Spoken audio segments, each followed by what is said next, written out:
Must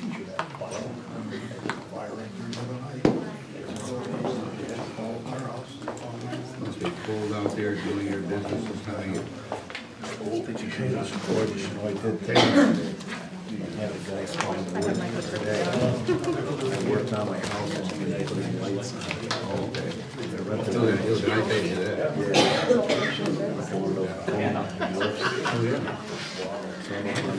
Okay, I'll call this meeting to order for Tuesday, December 19th, 2017. Start with the Pledge of Allegiance to the flag. I pledge allegiance to the flag of the United States of America and to the republic for which it stands, one nation, under God, indivisible, with liberty and justice for all.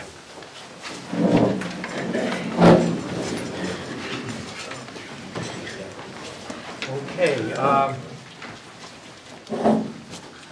I would entertain a motion to approve the agenda. Does anyone want to add anything to it? So moved. Second. Okay, all those in favor? Aye. Parliamentary procedures. Don't interrupt the person who has the floor, and you get the floor by being recognized by the chairman. Approval of minutes for December 5th, 2017. I make a motion, we approve the minutes of December 5, 2017. Second.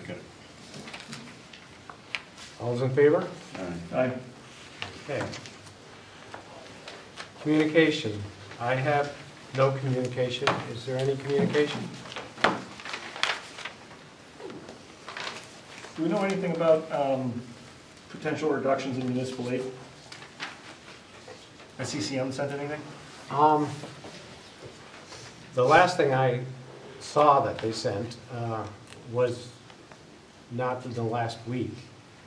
And what they were talking about then was possible reduction in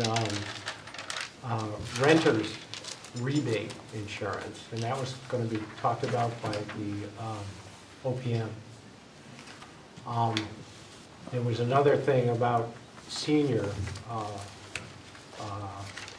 rebates, tax rebates, I guess, and that was OPM too. So that's the only things I know about that are affecting the revenue that we get. Okay.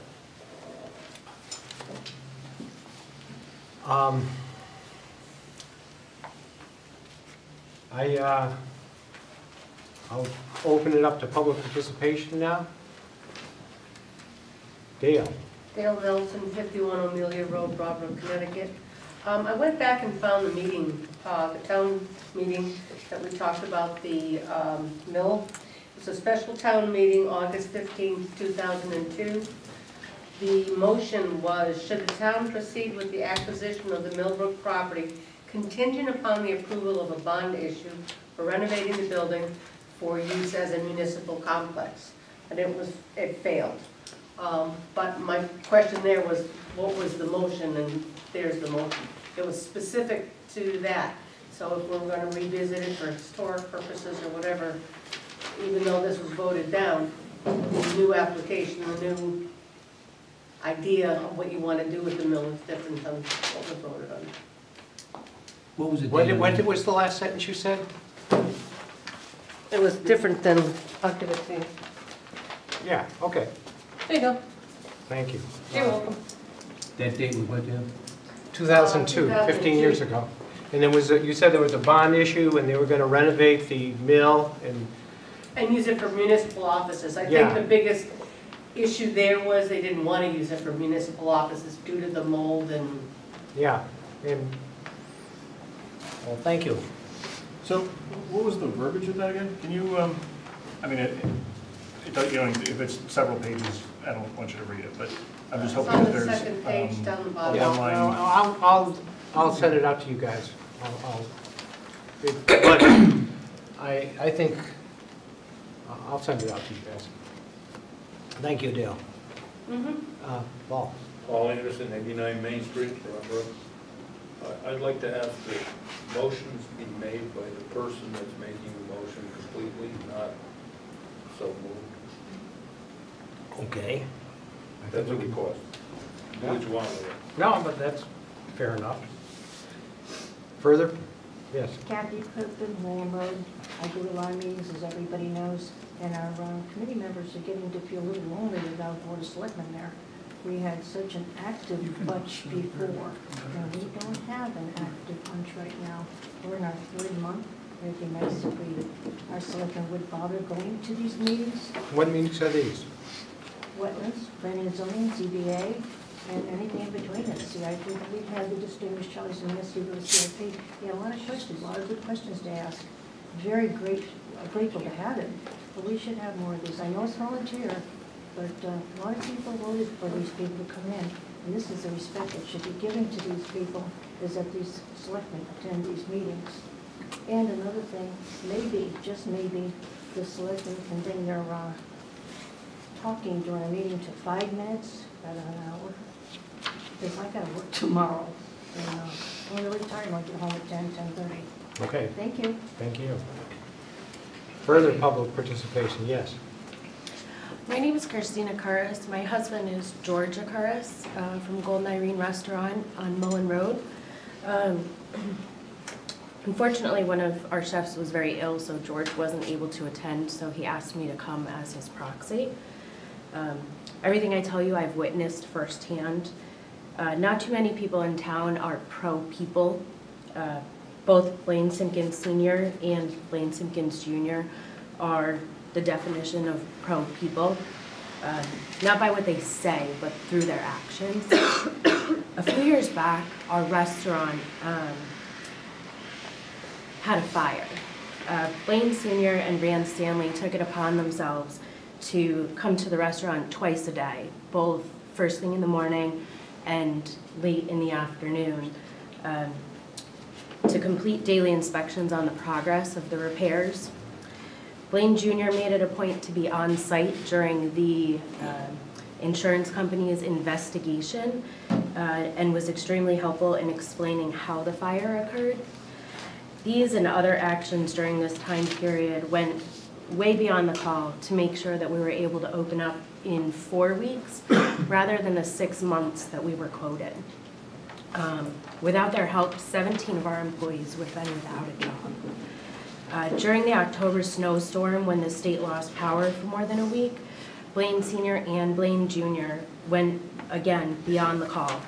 On his own accord, Blaine Sr. went around with CL&P to get individuals' power turned back on. Blaine Sr. and Blaine Jr. rounded up several volunteers, consisting mainly of Blaine Jr.'s friends, to set up a shelter for those that still had no electricity, because the town had no funds to pay for it at the time.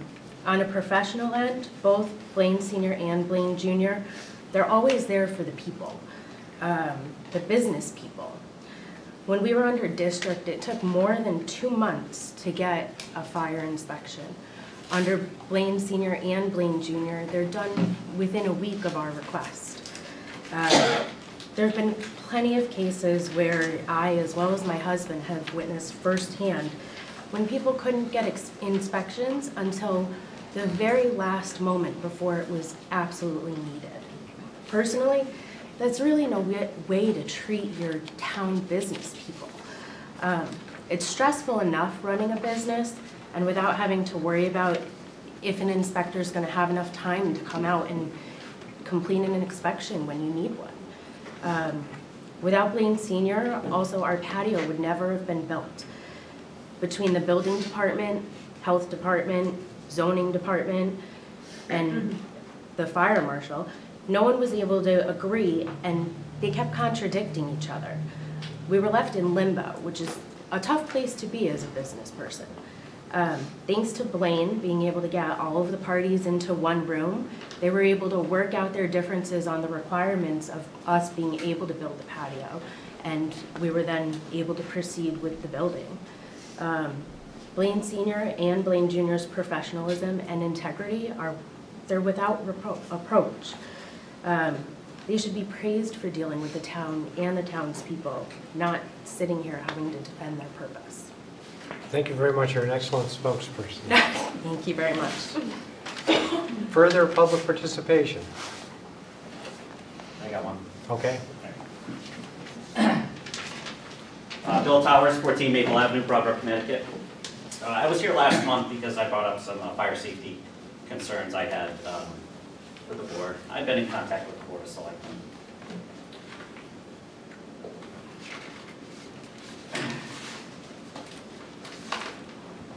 On Friday, December 14th, I received an email from my supervisor, Sean Morris. He's a fire inspector, deputy fire marshal for the 8th District Utilities. He says, Bill, just a heads up, I received a phone call from Blaine Simpkins, who said he was the East Windsor Deputy Fire Marshal.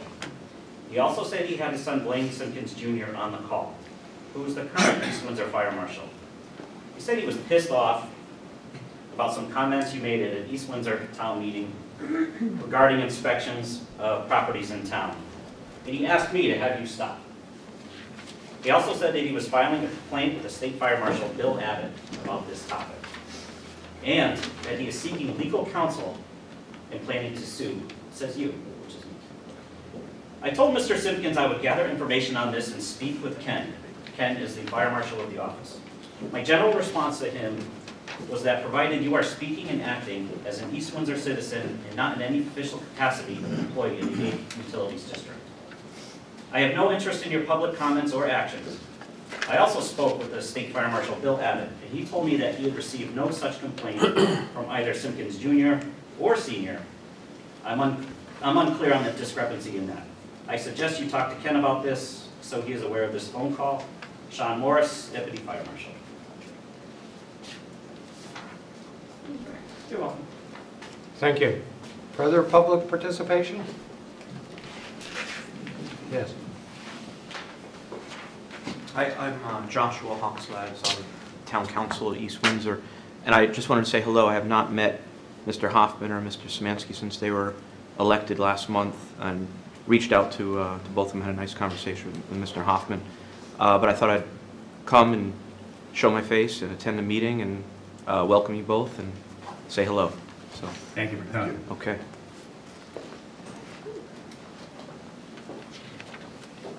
Paul? I don't want to perpetuate this fire condition item, but we had a discussion Saturday morning at the Scout Hall Building Committee, and the dialing system at the Scout Hall that is not powered and not operational is over 20 years old, and we don't even have a phone line to connect it to. But the fire alarms in the building do work. So somebody pulls fire alarm, the alarms go off, everybody exits the building. And if 100 people are there, I would expect there's at least 99 cell phones that could call 911. But we do have a dialer on the wall, and we have disconnected power from it because it's obsolete equipment. It was the right thing to do 20-some years ago when the building was built. Now it's pointless. So that's the status on that particular item, just so you're aware. That was brought up by Mr. Towers, which I totally understand why he would bring it up. It's there, you can see it. Okay, thank you. Further public participation? Okay, moving on to board and commission resignations and appointments. The 250th Anniversary Committee expires today, and we formed a new one. So we're going to reappoint most of the members. One member dropped off, so I would just ask that we together appoint Rebecca Talamini, Bill Thim, Paul Anderson, Diane LaJoy, Tom Talamini, Lynn Tracy Thim, and Scott Morgan. Is there any, is there a second to that motion? Jason? Who's the maker? I make the motion. I move. We appoint the people I mentioned to reappoint to 250th anniversary. Discussion. Hearing none, all those in favor? Aye. Okay. And one, I'll entertain a motion to appoint an additional member to the 250th Anniversary Committee, if somebody would make that motion. I move to appoint Seal Donahue for a term expiring 6/1/2019. Is there a second? Second. Any discussion? All those in favor? Aye. Okay. Moving now on to unfinished business, the 250th Anniversary Committee report. All right, so our calendars are in. I'll grab one so everybody can see. We have calendars, $20, and also knit hats that are $20 that we just got last week. They are all being sold at the Warehouse Point Library, the Broadbrook Library, and the Town Hall, as well as our own meetings, which our meetings are going to be moved to Tuesday at 7, since Board of Selectmen moved to Thursdays. So same time, same place, just on Tuesdays instead of Thursdays. So that is happening. We also still have tickets to the ball available. So if you want tickets to the ball, let me know. They will be selling at the door as well, but to make things go faster for check-in, we prefer that you get them ahead of time. So either let me know or give Lenote a call, and we will take care of you guys. Okay, and you can have like tables of 10, is that the number? Yep, if you want to sit with someone in particular or get a group together, it's tables of 10, so when you make your reservation, just let us know, and we can get a table set up for you. And we'll have reserved table placers at the event itself, so you know where you're sitting. Okay. Yep, so it'll be a fun time. We'll have raffles and food and dancing and photo booth, so it's gonna be a fun time. Good way to start up the new year. And you'll have plenty of time to recover to enjoy the New Year's Day hike. What time does that start? That starts at 1 o'clock. Okay, well, that's not so bad. There's time to recover. Yeah. So we want 2 tickets, you just go down to Lenote or call them up and. Call Lenote or send me an email. It's on the flyer. But yeah, just call one of us and we'll get Can you you say tickets. it's on the flyer at your email? Yeah, my email's on the flyer that's hanging up in the hallway. Okay. So Is it on our website? I don't know, we put it on the website. I don't know if I'm going to put it on the website, but it's on our Facebook page. It's on the East Windsor Oh, page. I don't know if it's on the How town of about the East Windsor. 250.com? EW. Yep, everything is there as well. So That's good. we have everything on all of our sites that we have. So. Good. Tell us about the event. What's going to happen at the event? So it's a formal event, which means a suit and dress up. It's not a costume party, if you will. It's a formal event. There will be masks handed out to everybody when they come in, so you don't have to buy your own or anything. And if you don't want to wear one, you certainly don't have to. The evening will start with just hors d'oeuvres and kind of a 5-hour open bar starting at 7. So right when you get there, the open bar will be open. And then the food will start at maybe 8, I think. And then the DJ will be playing throughout the night. The photo booth will be going on in the other side of the room as well as the raffle table. So there'll be things to do all night long. So does that answer your question? It'll be great. All right. I'm excited for it. So That's good. thank you. Thank you.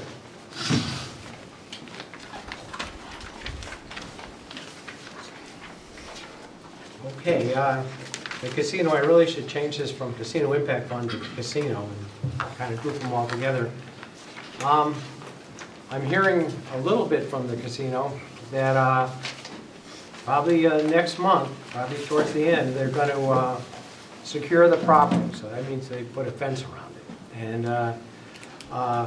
then they'll, at some point, they're going to put up signs that say coming soon, but fence will be first. And that's in preparation of the demolition of the Showcase Cinemas. So things are starting to move, but when, so the fence will be good, the coming soon will be good, but when they strike the building with a wrecking ball or whatever they do, that will be definitely, will make the papers, I think, and that'll be the start.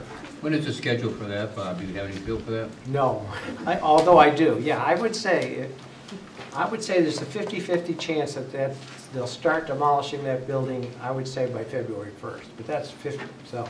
Have they pulled any permits in? No permits were pulled, but we've also assured them that if they come in for a demolition permit, they can have it the same day, because that's not a difficult thing to do. However, about building will require a lot more permitting, and they'll need a detailed plan to build that facility. But to knock down the showcase, they don't need very much at all.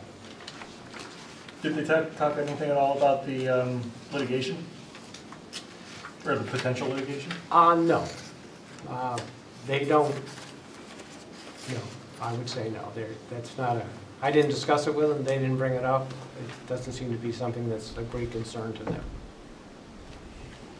Well, I have a question. Should the town have a committee that meets with the Indian nations once a month, every other month, or something like that? You communicate with them, and that's fine, but I really think it would be better if we had some kind of a formal once-a-month meeting with them, if they'll do that. It would keep us informed.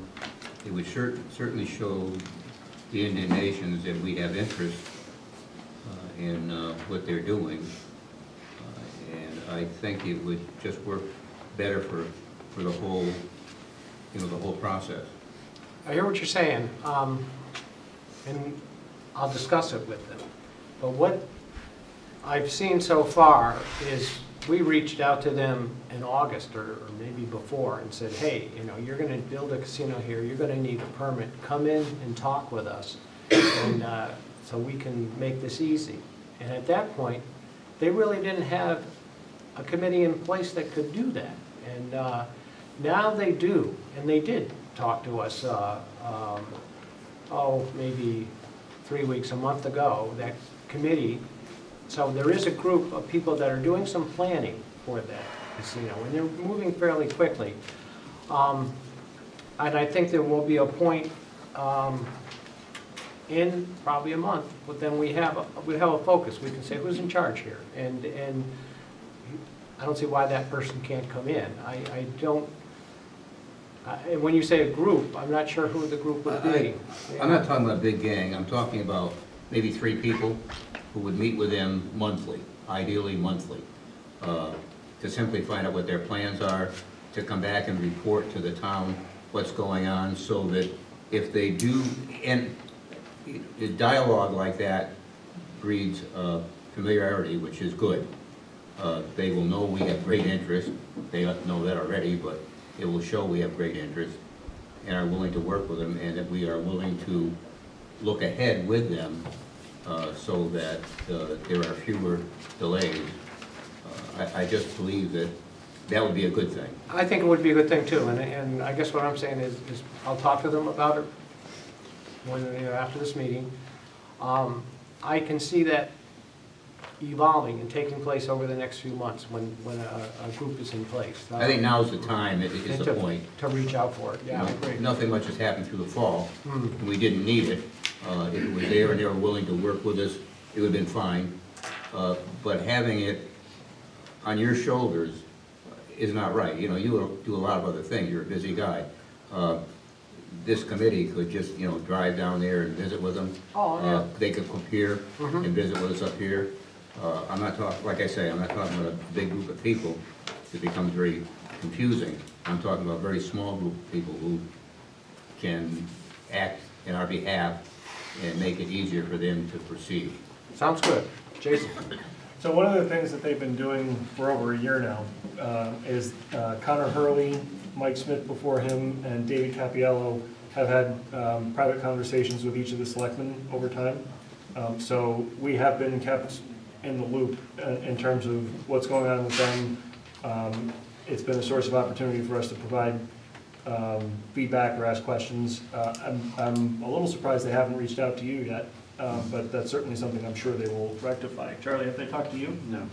So those are the 2 names to keep in mind, is David Capiello and Connor Hurley. David Capiello was here. He was. He was sitting in the back of the room at our last meeting or meeting before. Right. They do a very good job of trying to stay in touch with us, the town elders, if you will. Yep. But, So you're not old enough to be a town elder, right? I am one half the average age of this board, young man. So I think, I'm not sure a formal committee is necessary, but I think that those conversations you'll find enlightening. Okay. Yeah, and I'll call up David Capiello and give him your phone numbers. Okay. Yeah. Do you have any sense, or did they say who the people are that are on this committee? You know, is it the construction company, is it the architect, or is it themselves only? No, I think you were right when you started talking. I think they have an architect, and I think they have a group of people that they're hired. And there's, I think they've hired it all out, basically. There's someone overseeing it. And that one would probably be Chuck Burnell, and there's probably a little structure in the MMCT that's handling this, but they're just putting that into place. And they've hired consultants and things. So, but the people they've hired are, like you said, an architect and people who are needed to do certain aspects of the project. Okay. But you can ask David Capiello that question and get an answer. Anything more in general about the casino? Because I know that Andy was talking about maybe, and Charlie, an audit committee. Have you have anything you want to say about that at this time? Say it again, please. An audit committee for the... Yeah, I've done some work on that, and I'll bring you up to date on what's happened. I've talked to a lot of people, starting with people like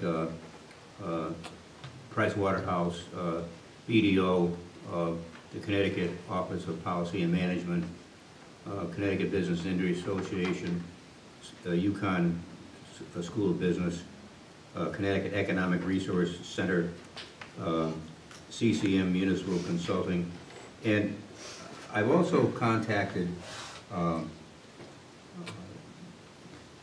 Michael Galligan in South Windsor and Jim Burke in Windsor for a different purpose. But in talking to Jim Burke, I said, with all of your expansion in town, do you have a company who does consulting that, and I described what we were looking for.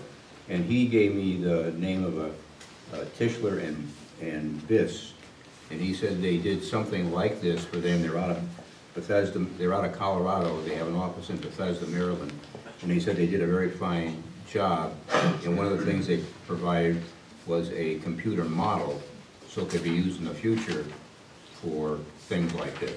So I'm still after all of that. It's kind of in the beginning stages. Haven't got a lot of information back from people yet, but they promised that they would do that. I also talked to our town auditors, and they do not have expertise in this area, but have promised to get back to me with the names of companies that they, or people who might be able to help us. Good. So that's ongoing. Any further comments? No, I'm good. Okay. I have something else along that line. I've started to write an RFP.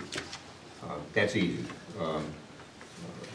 I would like to be able to have an RFP written, approved, and ready to go on out to companies when we finally decide on what that list of companies are. And so I would expect that in mid-January I'll have that RFP drafted and available for review. We should review it, we should approve it, and get it ready to go so that when we get to the starting gate, we can start. And I would say, we meet again on Thursday the 4th, and then the third Thursday after that would be the 19th, I believe. So that would be a good time to put it in the package. I think I can have it ready by that time. If not, that's not. We should probably put it out to bid, not just solicit RFPs. We should probably, it should be a public bid. Tell me the difference. Well, it sounded like you were inviting bidders. It sounded like you were inviting... No. These are just a list of names of people who might might help us find potential bidders. I see. I would then propose that we write an RFP and just send it out Yeah, to, I misunderstood what you were getting at. I thought that was the list you were proposing. No, no, no, sources no. for the work. those are helpers, I hope. Okay. And one last thing I wanted to talk about was I drafted a casino impact ordinance, but I think the casino impact fund really needs more than one ordinance, because if we did want to change something, we'd have to go in and change the whole thing. So rather than that, I'd like to have 2 or 3 ordinances really say how we're going to approve and distribute the money from the Casino Impact Fund if we have one. But this draft I put out is just to establish the Casino Impact Fund. And this is a straw man, a target. This is for you guys to look at and change the wording, change anything you want. This is just a starting place, and so I thought we'd start it. I'd like to eventually see it get to the point where we're all in agreement on this, or at least pretty much. And I also put some copies up there, so if anybody in the audience wants to give feedback on it, just make changes and give me it in the office or send me an email with it in there, and we'll consider it. But so I just put out a straw man, and I'll read it. What the heck? So it says pursuant to the, and also no lawyer has looked at this. I figured we'd get our wording in appropriate before we give it to a lawyer. Pursuant to the Connecticut General Statutes as amended, there shall be established a Casino Impact Fund, CIF. Such CIF shall be a non-lapsing revolving fund of the town of East Windsor outside the general fund. The $3 million upfront payment and $3 million subsequent annual impact payments received from MMCD Ventures LLC as required by Section 1A and B of the development agreement between the town of East Windsor and MMCT Venture LLC dated February 28, 2017 shall be deposited 100% into the Casino Impact Fund not more than 30 days, calendar days after receipt. The monies in the Casino Impact Fund, including any interest thereon, may be expended to ensure that the casino has a positive impact on the town of East Windsor, and the expenditures shall include, but are not limited to, public safety, public service, and educational expenses. So that's a straw man. That's something to consider. I think something simple like that is the right way to start.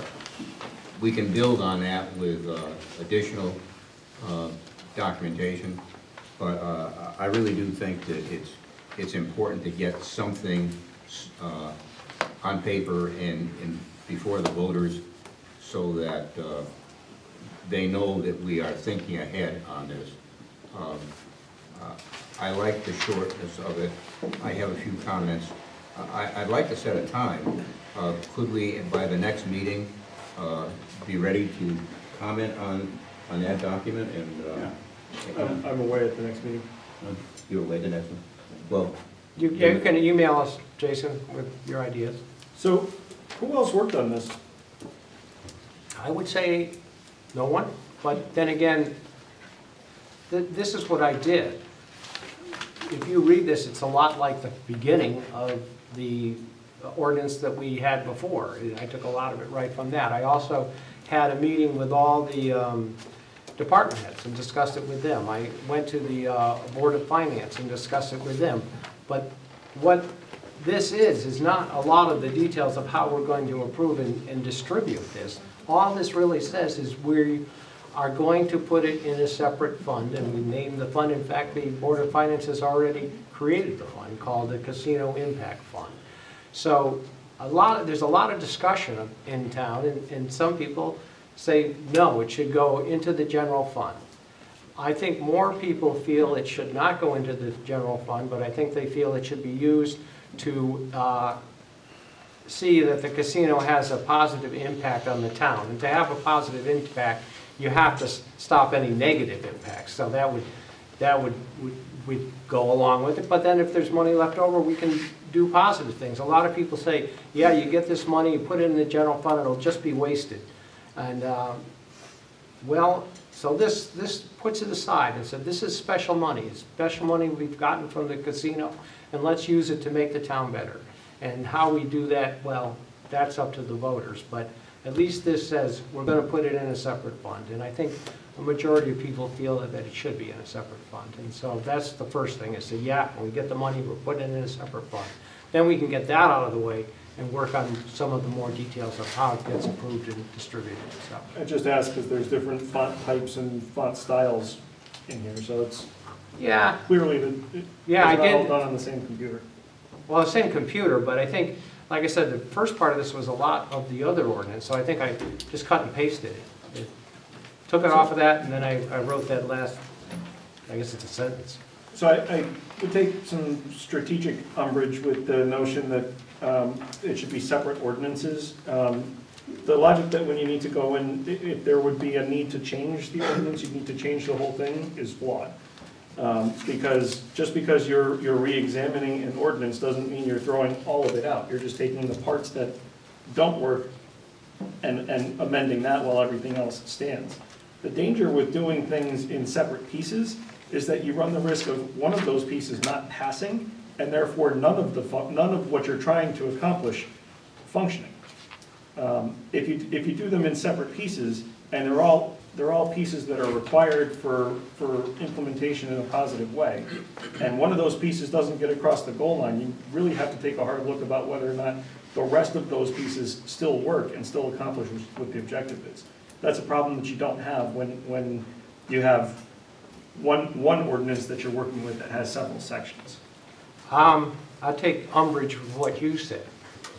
You said that it was flawed, and it is not flawed. I said the reasoning was flawed. And I'm saying the reasoning is not flawed, and this is why. We went into that public meeting with an ordinance, and there were so many amendments stuck up there that we couldn't even get through that thing. It became a farce. You think the amendments is what turned that into a farce? I don't know, but I wouldn't want to see that happen again. I would want to see if we, and it could happen again, if you go in with a big ordinance again and put it to a public meeting, as our lawyer pointed out, you can make any amendment you wanted to that. And that's probably something we should change about town meetings. But just by putting out amendments, you could destroy. You could have a small group of people destroy what you're trying to do. If you have one group of short ones like this, all this says is that the $3 million is going into a separate fund. That cannot flaw any of the other parts of this thing. It's going into a separate fund if the voters want it. If they don't want it, then it goes into the general fund. I think those are the only two choices. I agree that we should have a first cut at it, at the ordinance, simple, so that the people in town begin to get on board. And then from there, we can work the details in additional ordinances that are, or supplements to the ordinance, whatever. But I really think that if we make it complex, we are going to run into the same kind of a problem that we did before. People didn't really understand and didn't like what they saw, and that's too bad, because we do need a beginning. There was a fair amount of misrepresentation about what they were voting on. It was. But it, that contributed to the confusion. But it was complex, and so it was open to that kind of criticism and confusion. And I think something like this, Jason, if we take small bites, we can make it so definitive that the people do not get confused. And I agree, there was a lot of confusion in that meeting. And misrepresentation. And all of that kind of stuff. We should not open ourselves to that again. And I really don't see the downside of making separate ordinances that define specific parts of it. They're more easy to change in the future. Why are they easier to change? Why are they easier to change? Because they're simpler. They're simpler. So, I mean, the difference is a one-page document versus a three-page document with different paragraphs. You're still changing just the one paragraph. Doesn't matter if it's in a book or on one You're sheet. not changing the one paragraph, you're teaching, in fact, Mr. Anderson came in, and as long as you keep the title of the ordinance the same, you can rewrite it any way you want, as long as that's. That's at town meeting. That's not procedurally, once there's actually a functional reason to revisit what was passed. You said that's at a town meeting?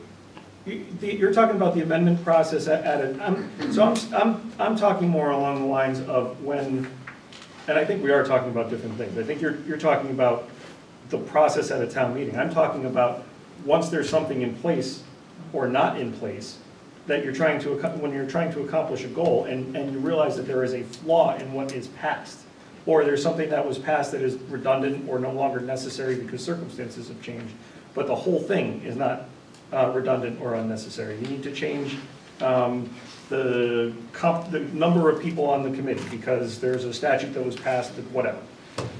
That's a simple change that doesn't require a wholesale revisitation of the whole ordinance. Now, you could revisit the whole thing, but that's going to be the case no matter what. And what you run the risk of is if you do it in separate ordinances and you have somebody at a future town meeting repeal or replace or amend one of those pieces, it then allows for the possibility that the other 4 or 5 or 7 or however many pieces you guys are talking about doing no longer functioning as they're intended.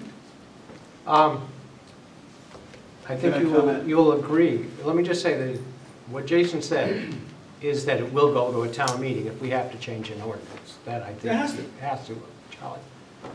I agree with Andy in that, right now, we should get something in place to do something with the money when the money comes. And I don't think we can see all the things at this moment that should be in the ordinance that would encompass everything. So I agree, we're going to have to do this in stages, likely. The only question I have is, from the accounting standpoint, has the town auditor reviewed this? Nobody is. This is just up for you guys and the public. I thought I would try to get input from non-professionals and then give it to them and see what they can. But there are 2 specific reviews that are required, right? The town auditors and our legal firm, to put it in the right form. That's correct. With all the right words. Right. But I do believe that we should have a review of a document that we're going to go forward with. Like I say, I would come down on the simple one, and I understand what Jason's saying about the fact that you might affect I think you're inviting it to be broken Section later. 4, which might cause problems elsewhere. You're inviting it to be broken later. Okay, wow. Inadvertently. I'm not saying it would be malicious or intentional. It could just happen because people don't often read the chapter before or the chapter after. They just read the chapter they want. And that, I'm just saying, I think that's inviting a problem. I think it's on us. Yeah, it's on us and the lawyer. To communicate to the public why this ordinance revision is necessary. That's our responsibility. There's a lot of misrepresentation that happens. That's all I'm saying. Okay, we'll move on. Well, before we move on. All right. When are we going to provide comments on your one-pager? I would say next meeting. Next That would meeting? be January 4th. Well, but Jason can't be here. He can email, but Yeah. why don't we do it the following meeting when he's All right, here? all right. Then there can be discussion. Okay. Sound right? Okay, fair Okay. enough. Thanks, Andy. Yeah. I wouldn't do it. Your comments. See, I just want to get things done. Okay, now the next is new business and the Opera House. Is there anyone here from the Opera House? Okay, come on up to the table. You can speak to it better than I can. Thank you for having us. I'll just say that before we had a discussion about the Opera House and we visited the possible things that we could do with it, and we, at that time, as your letter indicates, we said maybe it would be better if you could form an LLC or something that you wouldn't have liability, but you'd own it yourselves, but now you have the floor. So I'd like to just introduce myself. My name is Leslie Campolongo. I grew up in East Windsor. I lived on Amelia Road way long ago. I went to that school, went to all the schools, so it's nice to be back. My name is Leslie Campolongo. I'm a member of the subcommittee that's raising funds to either purchase the building down the street for the Opera House or raise funds to relocate should that be necessary. So that's my role. And this is Susan, and I'll let her introduce herself. I'm Susan Choquette. I did meet some of you a few months back when I was here with Bill. I'm the current president of the board of the Opera House Players. Yeah, where do we So start? we just wanted, the letter that we wrote to you, and thank you for graciously placing us on the agenda, we sincerely appreciate it, is just to give you a status update of where the Opera House stands. Our current lease with the landowner expires in August. Is there any indication what his mood is for continuing? What we know is that at this point, that our rent will increase substantially. We also know that there's some significant repairs to that building, so we are investigating. We're having a consultant come in and do a structural analysis of some key large items that. Have they told you what those are? What the items? Yeah, what needs to be repaired? Well, the biggest things are the furnace is overdue for being replaced. The whole HVAC system is sort of hanging on by a prayer, and the roof. Boiler. Yeah. So we pay rent. It's not an insignificant. It's not a freebie. We pay. We pay a lot of money. The capital improvements wouldn't be on you, would it? Well, capital improvements would be a town So contribution. their pitch is that they want the town to take ownership of the property. I understand. Well, that, that's but, one of- you know, with current status, wouldn't it be the obligation of the owner to put a new furnace in?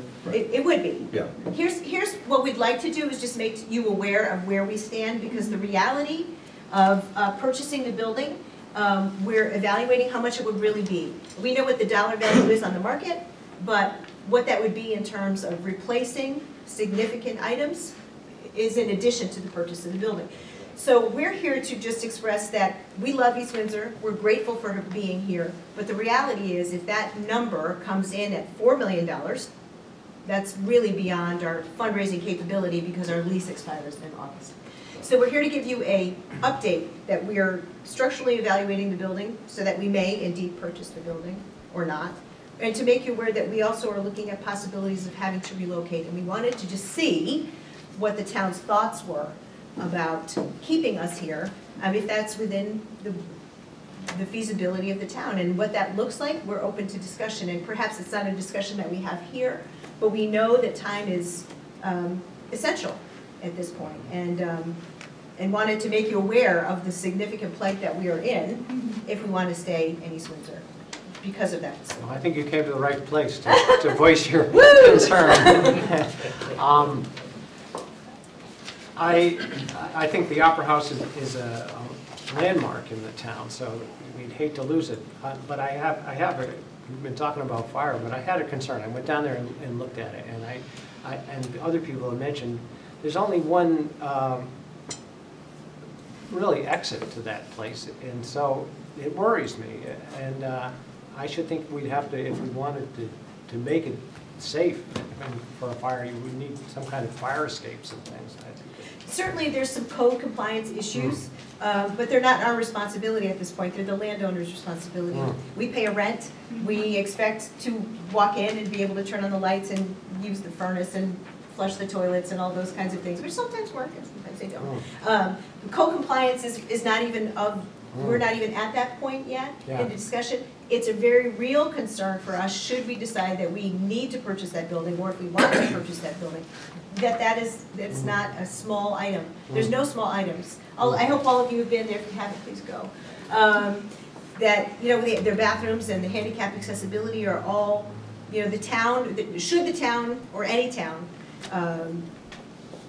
have this moved to their town, those are things that the town would have to address, you know. Co-compliance and handicap accessibility, which is mandated by the state. So we're here to just kind of express and give you a reality check of the fact that this is where we are right now, and hoping that you might have something that you could offer us, alternate space, or, and it's not a discussion half here, but we love East Windsor, we'd love to stay here. The reality is we're not sure we can do that. Okay. Let me ask you, the people that go, which I'm kind of very pleased to see all these cars in Broadbrook attending something, and so that's a great compliment to yourselves. Are you a for-profit organization? You're a 501c3.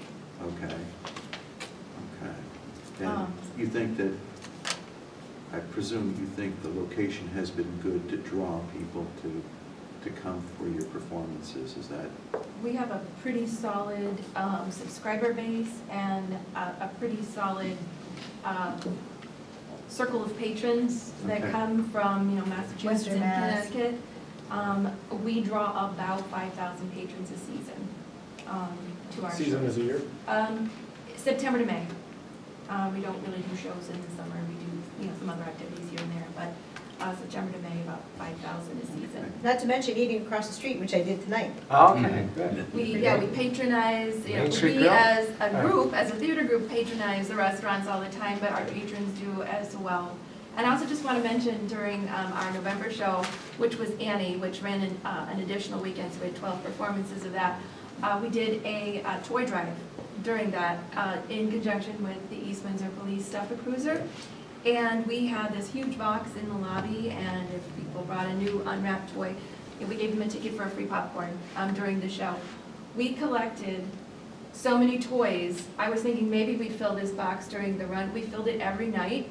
Every night I'm hauling these, you know, to keep in my house. That's good. We had about 12 giant contractor bags full of toys that we delivered to the police.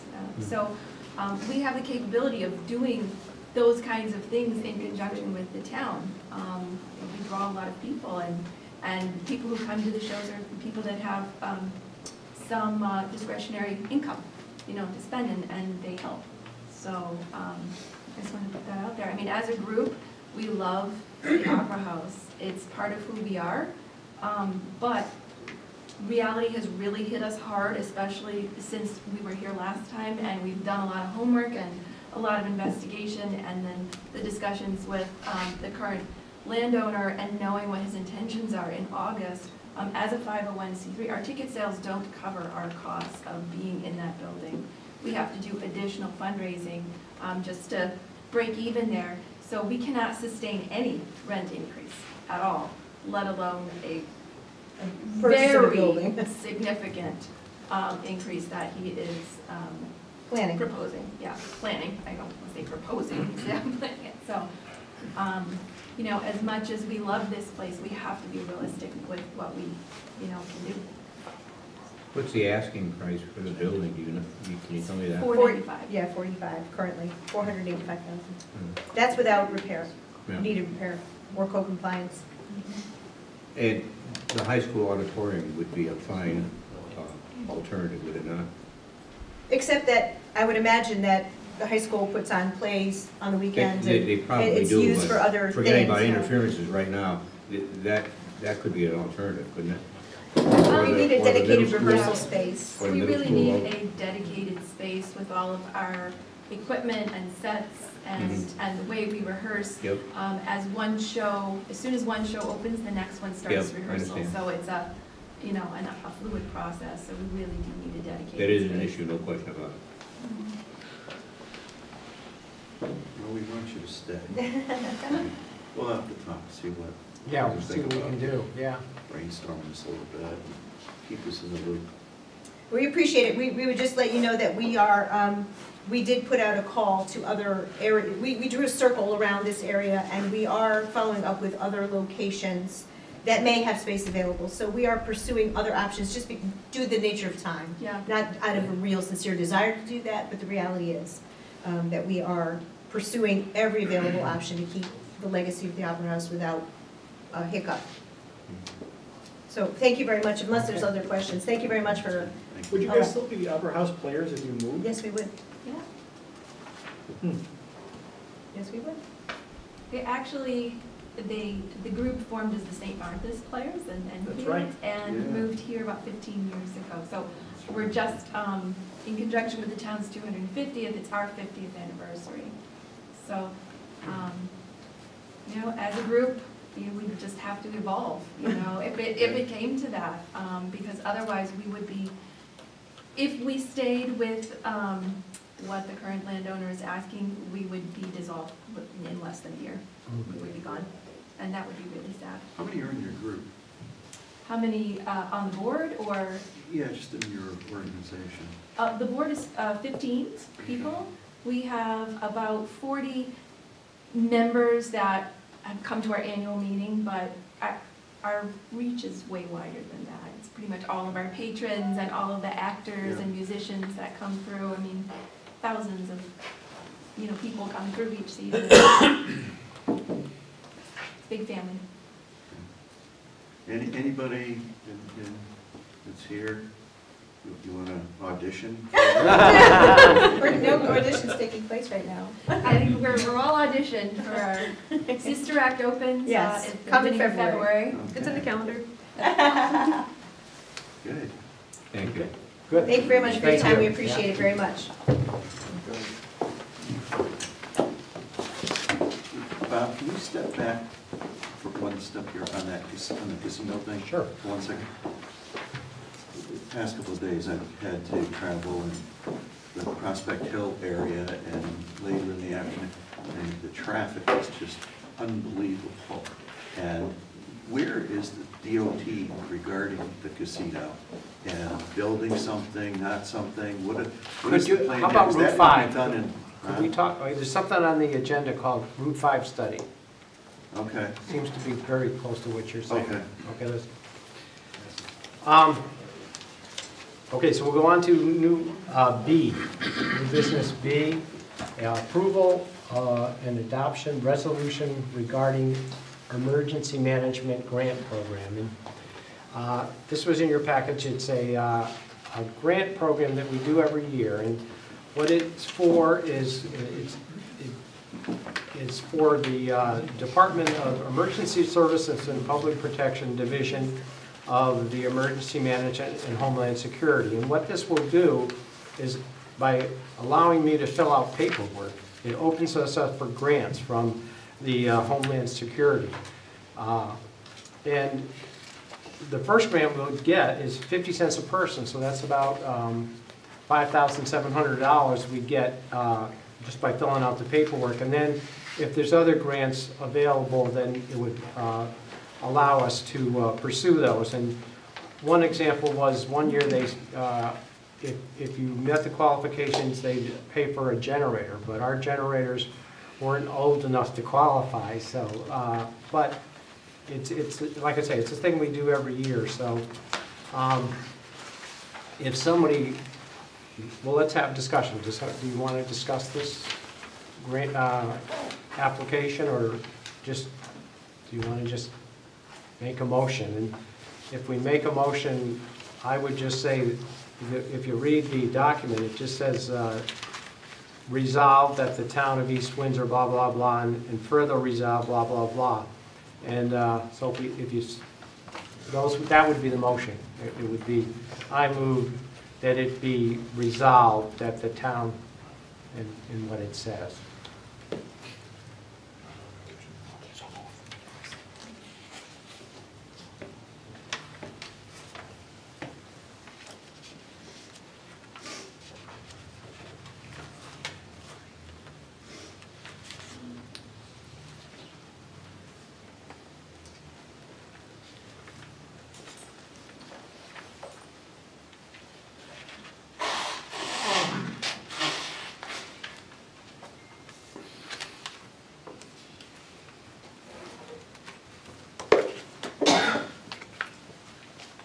This is a very difficult document to read.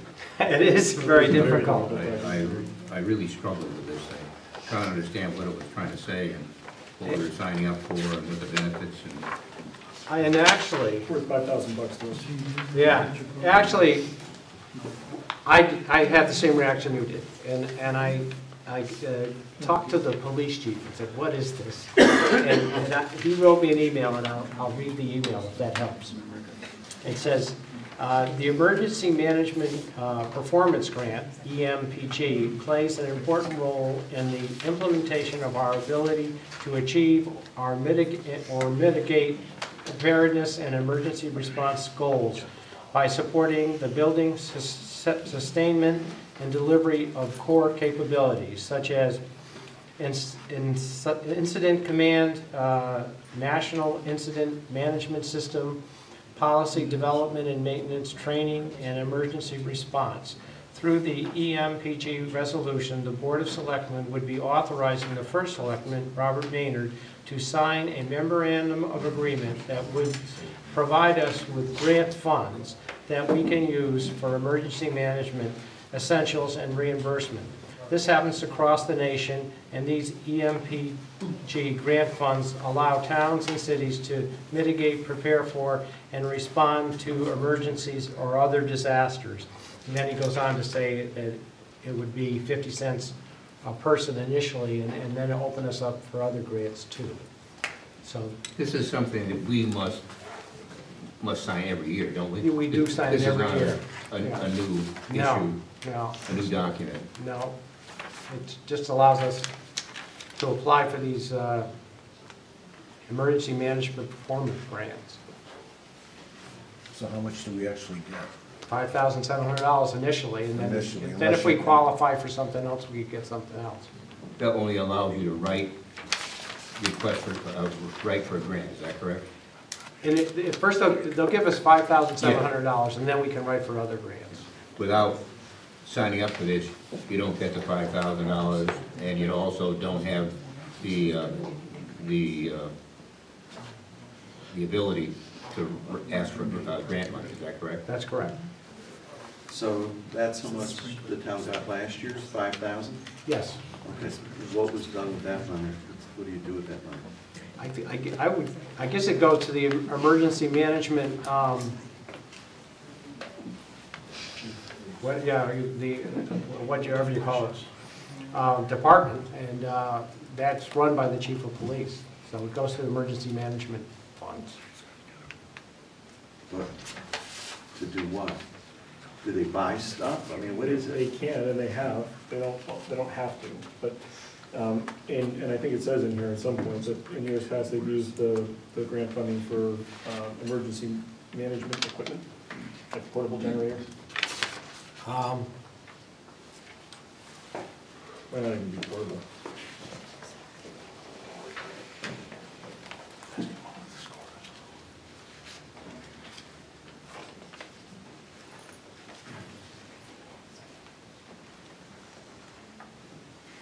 And in the rest of his memo, there's a sentence that says, the Emergency Management Performance Grant Program is a multi-year problematic grant intended primarily to serve as support funds for ongoing emergency management initiatives or to help those applicants sustain emergency management services. So I guess if we didn't get this $5,700, maybe the amount of money that he would ask us to contribute to emergency management would be greater. I would think the bigger opportunity is the one where you can write for grants. I don't know. I don't know if we ever do that or not, Well, but I would see yeah. that as the, the bigger The issue. reason I'm not sure what type of grants are available. Mhm. It doesn't sound like there's a downside to this. No. Downside to it. There's no downside to it.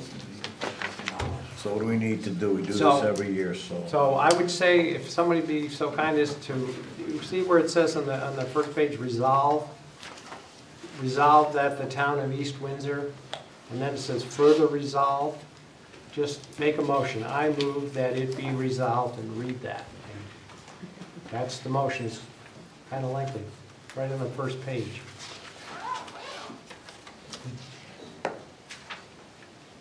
Well, I'll make a motion that we do this, so I guess I'll read it, right? Right, might as well. Resolved that the town of East Windsor may enter into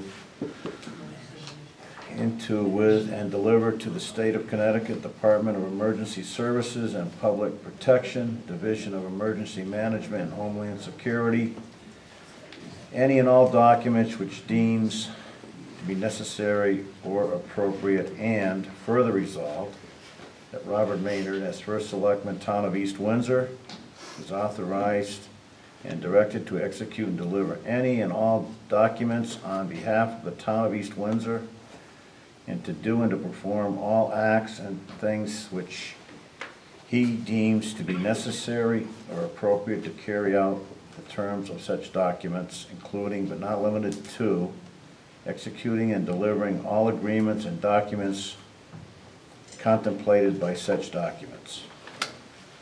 Okay, is there a second? Second. Discussion. Just one thing, the chief of police is the one that administers this? Yes. Okay. I think it'd be appropriate to ask him, you know, specifically what was the money used for last year? What is it intended for this year? And what grants are available by fact of doing this? I think that's a fair question, and we'll do that.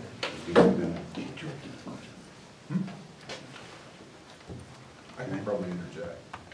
Okay, you want to say something? There is a whole host of state mandates, certifications, and filings that all have to be done that have to do with the emergency management of this town. It's not a question of whether or not we want to spend the money, it's you have to spend the money to do this.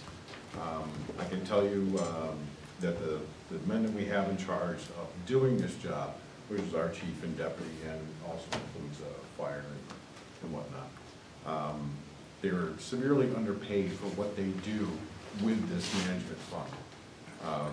And quite honestly, it would be nice if the town would think about hiring somebody possibly to handle this fund. Maybe get it out of their hair, but I don't think there's any qualified in town to do so. But I would recommend that you do that. Contact the chief and ask him what this is. Your selectmen, you should know something about how public safety is done in this town and the state mandates behind it.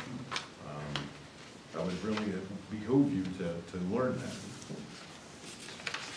I agree. Good comments. But I still think, like, Yeah, I'll do that. Other information, but at the same time, we'll follow up with that. Okay, there's no more discussion, all those in favor? Aye. Okay, moving on to the Broadbrook Mill. I sent out an email and got volunteers to be on a committee that I'd like to form called the Broadbrook Mill Site Remediation Committee. And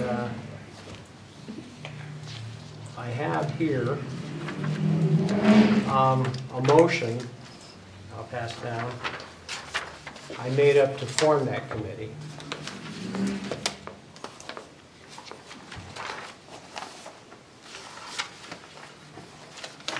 Thank you.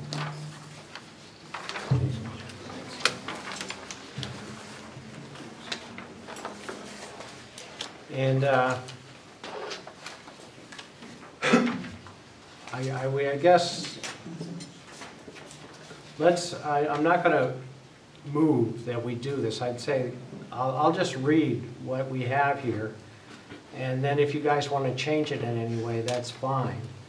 So that will avoid us moving and then amending. So what the motion I made is this, and I'm not making the motion. It says, I move it be resolved by the Board of Selectmen on the 19th day of December 2017 that pursuant to the Town Charter Section 7.4, the Board of Selectmen hereby creates a committee known as the Broadbrook Mill Site Remediation Committee, charged by the Board of Selectmen with working with the Board of Selectmen to resolve and determine the future of the Broadbrook Mill Site. The committee shall report to the Board of Selectmen monthly. The committee shall consist of 6 to 9 members. The committee shall cease its existence 18 months, existence 18 months after, I should say, creation, unless said committee is extended by further resolution by the Board of Selectmen. And does anybody want to discuss anything or change it or do something to that motion? Something like this really should be a commission, not a committee. Commission sunsets. I have here a charter somewhere.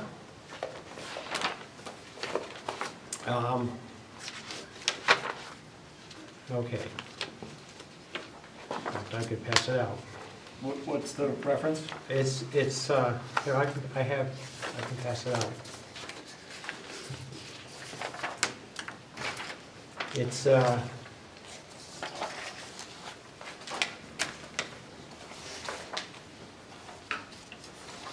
it's 7-4. It says the Board of Selectmen may appoint by resolution special and temporary committees, task force, and panels as it deemed necessary and appropriate. Said special temporary boards, commissions, committees shall terminate no later than 18 months after their creation.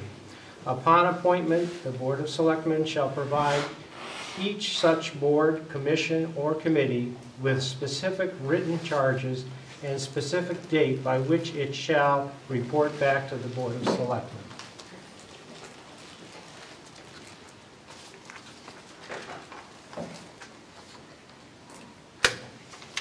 Yeah, And you think it should be a commission rather than a committee? I do. And why is that? Because the commission has a charge specific. Is that saying in the charter? Is that, where do you get that? That's what a commission is. Okay. It doesn't matter. No, that's I'm just fine, saying. we'll call it a commission if you want. Whatever, call it whatever you want. Is there a distinction between who can be on a committee versus who can be on a commission? I don't know. I don't care, we'll call it a commission. If that makes Jason happy, we'll call it a commission. On this that you just handed out, it's section 7-1, special and temporary committees. It's true. And it tells you what, it doesn't say commission there. It says it in the rest of that same paragraph, though.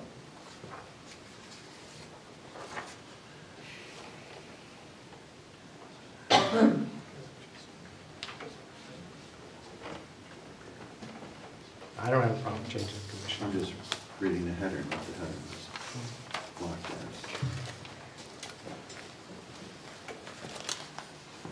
Okay, well, A question for you. sure. You have asked me if I'd be a part of that That's committee or true. commission, and I would like to be. As a committee, I could do it, I believe. As a commission, am I prohibited from being on a commission because I'm a board member? That I don't know either, but that's a reason to I think we change. should understand that. Yeah, well, let's change it back to committee. Then there's no problem. Okay. The only prohibition in charter in terms of service on another board or commission is for the Board of Finance. Okay. All right. It doesn't- Section, I think it's in section 11. Okay, and we're back to commission. Jason, you want to read this? No, I'm good. Okay, would I have a volunteer to make this motion? So moved. But, you have to read it. Want me to read? 11-3. Yeah, read it. What do you want to read? Just, I move, blah, blah, blah, blah, blah. I move, it be resolved by the Board of Selectmen on this 19th.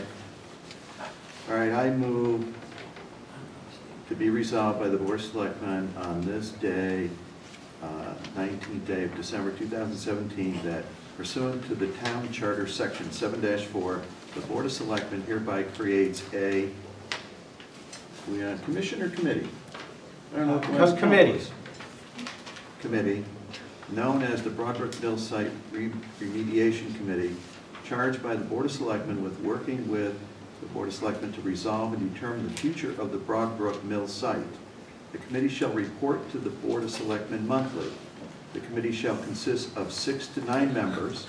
The committee shall cease its existence in 18 months of creation unless said committee is extended by further resolution of the Board of Selectmen. Is there a second? Second. Okay, discussion.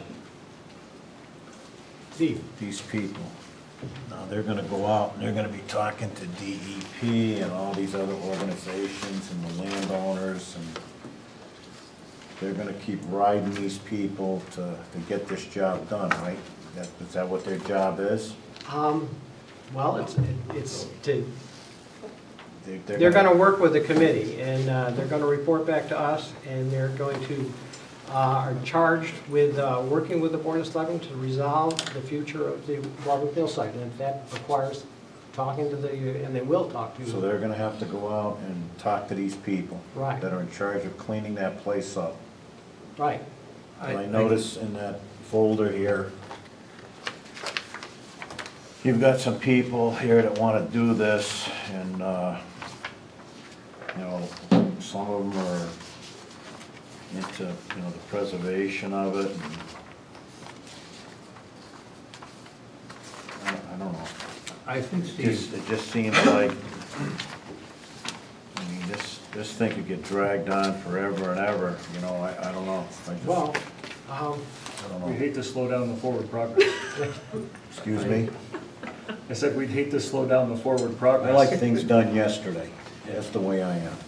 I want it done yesterday. This should have been done a long time ago.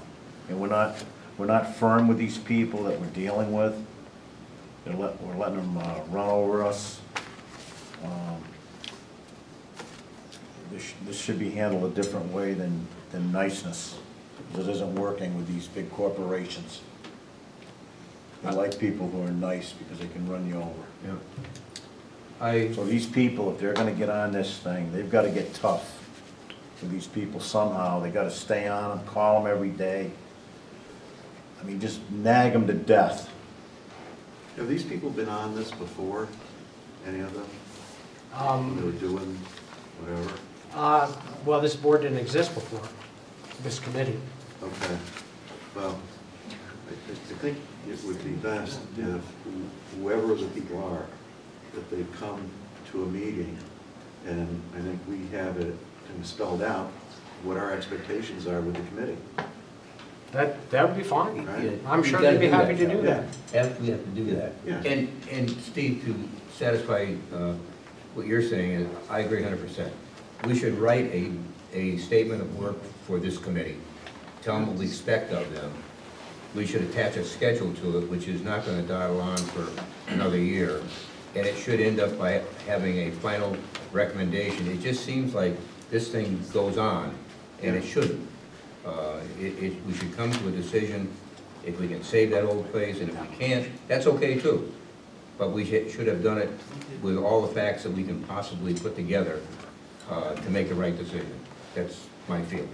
We should give them what the milestones are going to be. Yeah, through this absolutely. period, you know, so that they know what they should focus on to get this accomplished. You know, this may or may not be the right time, but Charlie and I have been talking about scheduling. And last meeting, I talked about a Microsoft project schedule. That's too complicated. It's good if you have interactions and stuff like that, but Charlie worked up a simple spreadsheet that he has copies of. And I really think that part of any activity we start, including the mill, we have to lay out a schedule for that.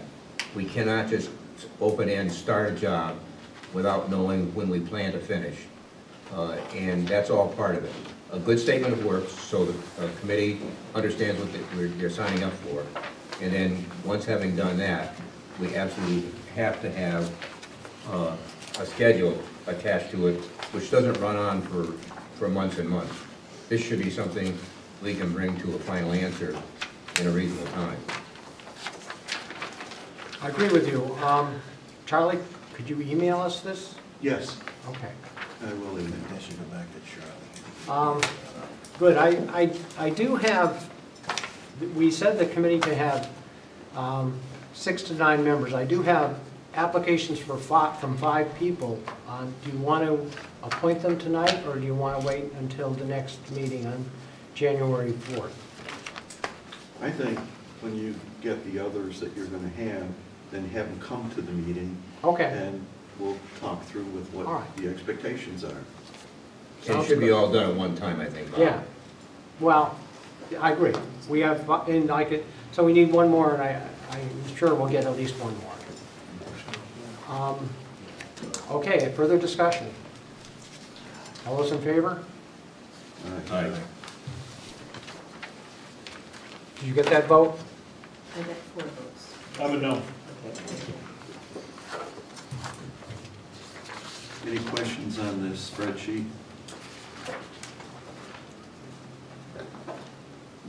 I like responsible party. I think what we're trying to do is to, up at the top where it says purpose in that line, we can insert whatever the subject matter, it could be, hire a treasurer, hire this person, it could be fix the sidewalk, whatever the project is, that we'll put it up there, and then, what date is here, what is the task that needs to be done first, and so forth and so on. And as you go down the line, and you'll continue to add tasks most likely, as you go through the cycle of whatever it is that we're gonna do. You can have different people responsible for different points within the project, and they will be in there. What board or department will this maybe affect? Estimated expense of it, estimated completion date, what is the actual completion date? Obviously, that'll get filled in a little further down the road. And comments and status.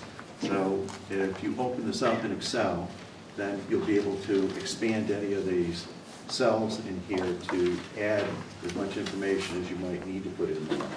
But it's a way to track what we're doing, and so things don't fall through the cracks over time, that we have this to do, and okay, who's responsible, and did they do it? Yeah, no reason why we can't More generalizing. put these out at every meeting with an update, Yes, absolutely. Yes. And more general than just this mill committee, I think that every significant task we have, that we bring, to the table, should have a schedule that we're going to go out and go meet. If you don't have a schedule, then you don't know where you're going or when you're going to get there, and that's wrong. I agree. And I don't know, I was trying to find out, is there a separate drive in the system here that this will be on, where if you're updating it, you're one of the responsible parties on here, and you're doing something that you update it, but you go into a separate drive from what's used by everybody to do that. And Yes, there is a drive. you can all look at it. I don't know if There's that's 2 it. drives. So I'm not sure which one to use right now. There's a shared drive and there's another one. Okay, well, that would be the best way to do it, as opposed to who's going to be collecting the information to update it so everybody has the same updates. Sounds good. Okay. Okay, and we'll move on now to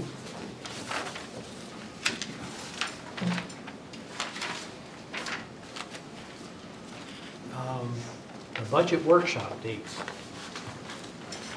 And I don't know if they're available up there. I did put some up there, budget workshop dates for anybody in the audience. And if we look at this is for the fiscal year 2018 to 2019. And the dates that are significant to the Board of Selectmen are February 6th. There's going to be a Board of Selectmen, Board of Education public hearing. And then on the 6th, the first Selectman, I will present the budget to the Board of Selectmen. And then we have to do budget workshops. And some dates are laid out here in February, the 8th, the 13th, the 17th, and the 22nd. but those are not fixed. That we can vary those depending on when we're available. And then the other major significant date is our first referendum. So the first budget referendum will be 5/8/2018. So May 8th will be our first referendum.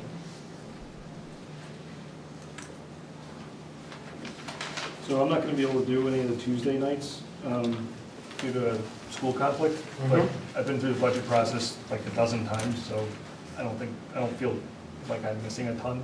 I can read it. Okay. But just know that not to expect me on a Tuesday, most likely. Okay. Bob, can I just tell you, the 13th is also a night I have to work another meeting, so. Okay. You may well do the minutes from the. And these can change, so it's information like that I need.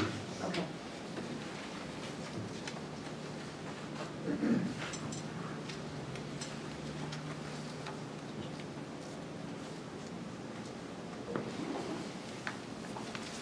Okay, any further discussion on the budget schedule? Okay, moving on to approve the Charter Revision Study Committee. And I have another motion. Can you start including these handouts in the packet so we can read them ahead of time? I wish I could, Jason, but I wrote these today. I did make the agenda. I knew we were going to make this motion, but I just made it easy to make the motion. I was actually thinking about that next one today. Pass these down. Need to get going on that.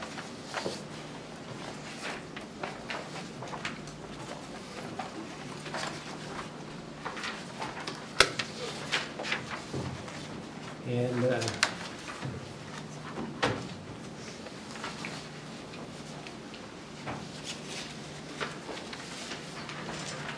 so again, you can read it and make suggested changes if you, and we'll make the motion and then we'll discuss it and either pass it or not. But I would say the significant parts of this is to make a committee that consists of 6 to 9 members. We don't know who the members are, excuse me. And that committee should produce a final report on April 5th, 2018. And the committee will cease to exist when the Charter Commission is established or July 1st, 2018 occurs, whichever is sooner, unless the committee is extended. The committee shall determine if the charter revision is needed, and if the charter revision is needed, list the specific areas that should be addressed. And so it's just a study committee to look into the charter and report to us monthly and make a final report April 5th. And that's basically what I would like to see somebody move. Should the board members provide specific areas they would like to have the committee look into? I think that would be fine. I think the committee could certainly come to us and ask us and ask anybody what they feel should be changed in the charter, and then discuss it and make a recommendation to us. So there's a whole process that's actually outlined, I think, in statute about how municipalities are supposed to go and do a charter revision process. One, and I'm don't quote me on this because I'm not reading it, but from memory, the appointing authority, us, are supposed to review the charter. Then we're supposed to appoint, and don't hold me to the sequence, these are some of the things that I recall. We're supposed to appoint the study committee with a specific purpose, a specific charge, and then they have a timeline that's established, again, I think it's in statute, a timeline that's established of a period not less than and not more than to complete their work and make recommendations to us. And then there's a litany of other trigger points that occur after they have completed their work. I don't think this comports to what that time frame. You're absolutely right. And what this is a study committee. This isn't a charter revision committee. This is a different committee. So, okay, that said, that does not check the box that we need to check per our own charter about how often the charter needs to be reviewed. Just so you know. That's fine. All I'm asking for is a study committee. You can check a box if you'd like. No, I'm saying that there is an actual, if you've read the charter, you'll recall that there is a requirement in there that the charter be re-examined every 5 years. And it hasn't been. Or maybe it has been, but it's been turned down. 2 years ago. Yeah. 2 years ago was the last time that process was Right. completed. So we have to, by charter, re-examine it in some capacity in the next 3 years. This does not check that box. That's fine. Well, and that's why it's going to be That's all right. done. I'm just saying, like, Okay. I didn't want there to be any misconceptions at the outset that this does not do that. That's correct. This is a precursor to that, is that correct? I have no idea what this is. He has no idea what that is. Okay. So. This looks like that by committee to me. We're just creating a gajillion committees that is going to slow everything way down. But that's all right. Okay, well, let's create this committee. Is there a motion?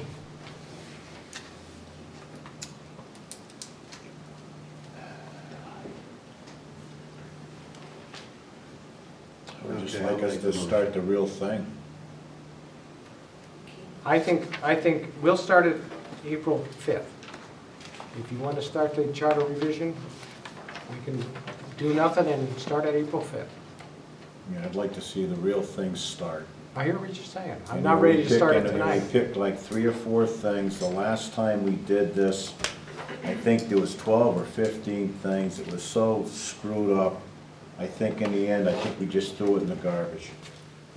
I agree The with problem the That's last how- time That's how is far it went. the problem the last time is we did not give them a specific charge. We left it open-ended, and then it spiraled out of control, just as you're indicating, that Yeah, it was they just ended up too- talking about too many things that weren't focused. There was too many things in there for the people to even come and vote on and figure it out.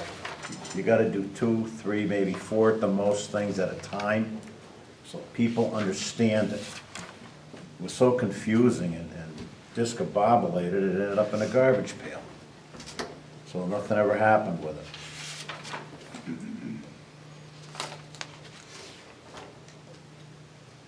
So if you make And I this, kind of agree, I gotta agree with Jason a little bit. You know, forming all these committees, I think it's just gonna slow things down a little bit.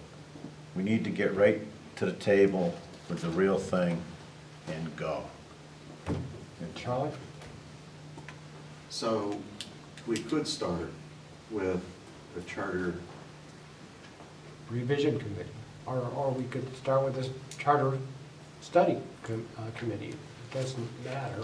It matters to some degree. If we're going to start with a charter revision committee, we'd have to form the committee, and as Jason said, give them a charge and let them go do their thing. And we could do that.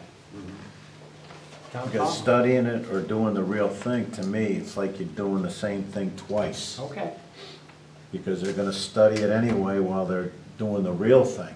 okay. So why put the people through all that extra work for nothing? Just start right from the get-go and run with it. Go Well, with it. I thought it would be best to have somebody look at it, come back and give us, Any comment? yeah, I guess you can. Once you start a charter revision commission, it will sunset in 18 months. 18 months. So if you were to start it now, and by the way, the questions put on the ballot have to come up at a regular election. So they either come up. Not true. Well, you're right, it's not true, but if you don't go to regular election, you need at least 15% of the Correct. voters. And we don't get that at these kinds of questions. So you really ought to think in terms of presenting the questions, ideally when you have municipal elections, which is 2019. We just went, I'm sorry, 2018. We just went through a municipal election. So 2 years from the one that we just had. Now, if you were to start the Charter Revision Commission today, it would be closed down several months before that election. They would not be available to address any lasting issues. So the idea of having a study commission is to get a group together for 4 or 5 months, and then at the appropriate start date, so that you're still in existence in October of 2019, that's what you want. You want that commission to still be there in October, just before the election, to address any last minute issue. Otherwise, if you start them now, they're out of existence in May or June, several months before the election. Is that a bad thing, John? So start a study group now. It's a bad thing to aim it at a municipal election. So municipal elections are the lowest turnout elections that we have. You ought to be aiming this at either a presidential or a gubernatorial election date, because you have the highest participation from voters. Mm-hmm. So you would want to start this 18 months prior to the 2020 election, which is June of 2019, May of 2019. Or you want to time it so that it lines up with the gubernatorial election, and turnout is also up over 30–35%. I don't know. To do it during a municipal election cycle, you're going to get a much smaller representation of the people, and for considering that it's the governing document for the town, it really ought to be. To get as many people. I mean, there's no solid reason why you would not want to have more participation in deciding what the governing document looks like. Well, you're saying we should do it in 2020, the election in 2020? Is that what you're saying? I'm saying, and I've said this repeatedly over the years, that this type of decision ought to be made when there's the highest participation. And so working backwards off the calendar, you should work back from either a presidential election or a gubernatorial election. Yeah, I know that you've said that, so my question was, are you saying we should do it in 2020? I'm saying we should start it in the spring of 2019, so that it can complete its work in time to line up with the presidential election in 2020. Okay. Otherwise, you're going to have fewer people who are weighing in on how the town runs, and I don't think that's democratic.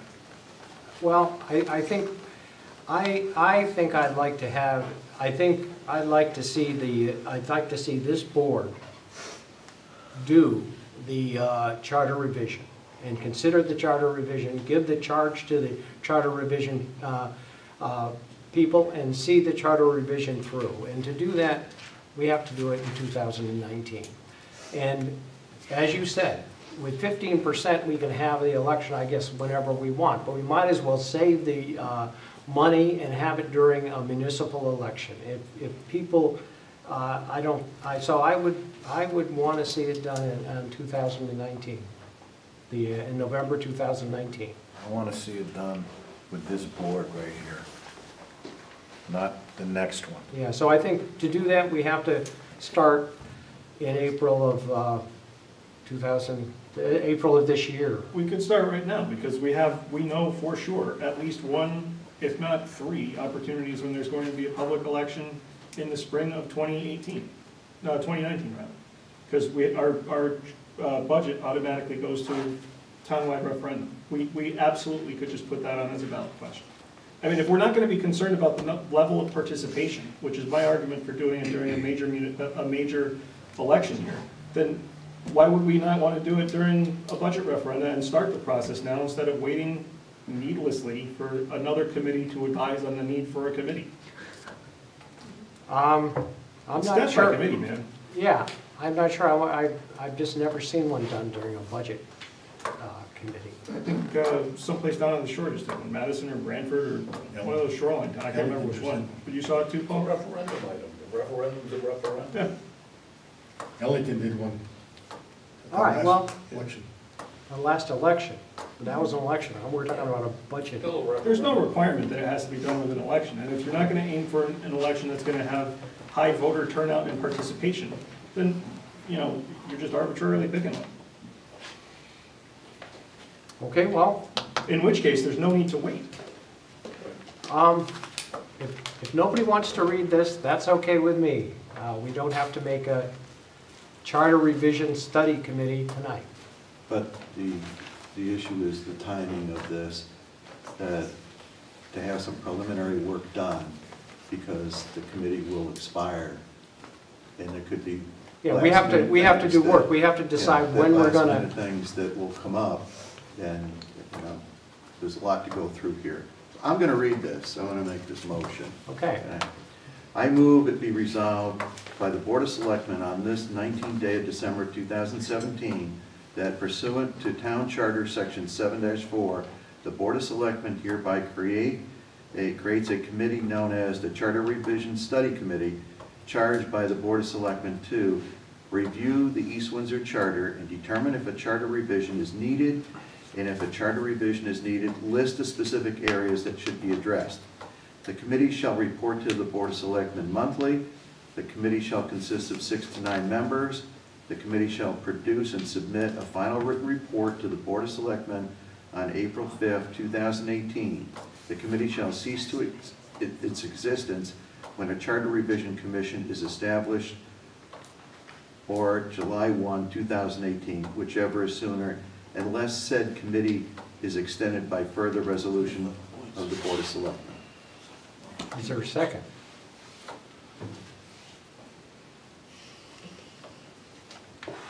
I'll second it. Okay. Further discussion? I think, like the other one that we just went through, that whoever the numbers are should come before us and we have a discussion what we're trying to get at here, and so that's not going to flounder and not meet the target lines. And we should give them specific instructions as to what we want looked at. Okay. So it's not, you know, an open book. Okay, further discussion? I think we've got to be concerned about, we're going to run out of people to put on these committees. I Because think, nobody wants to volunteer for I this think stuff. people will volunteer. I think our problem with this committee will be there'll be so many people it'll be hard to choose. Yeah.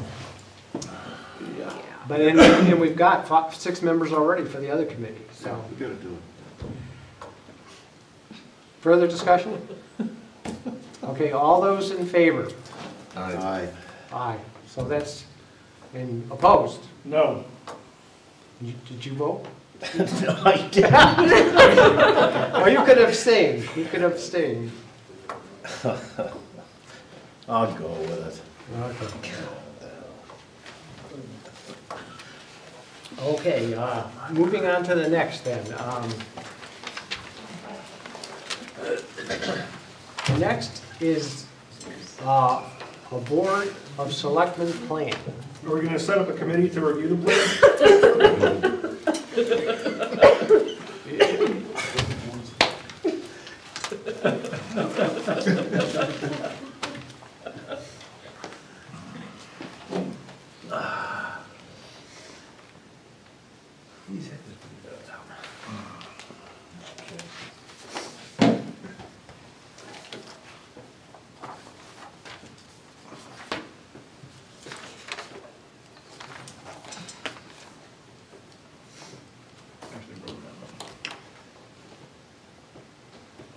Is there Okay. a Board of Selectmen plan?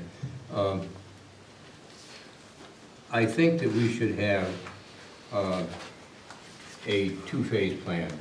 One that is for 6 months and one that is for either 1 year or for the 2-year period of this board.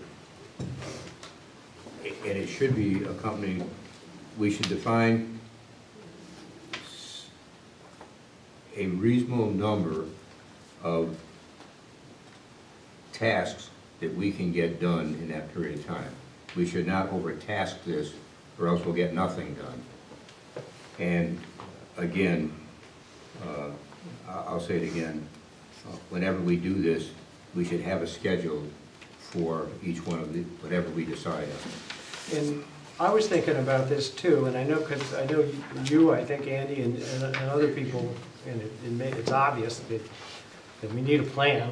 You don't get anything done without a plan. And What I did here is just list a group of initiatives or areas of focus really that I put out last year.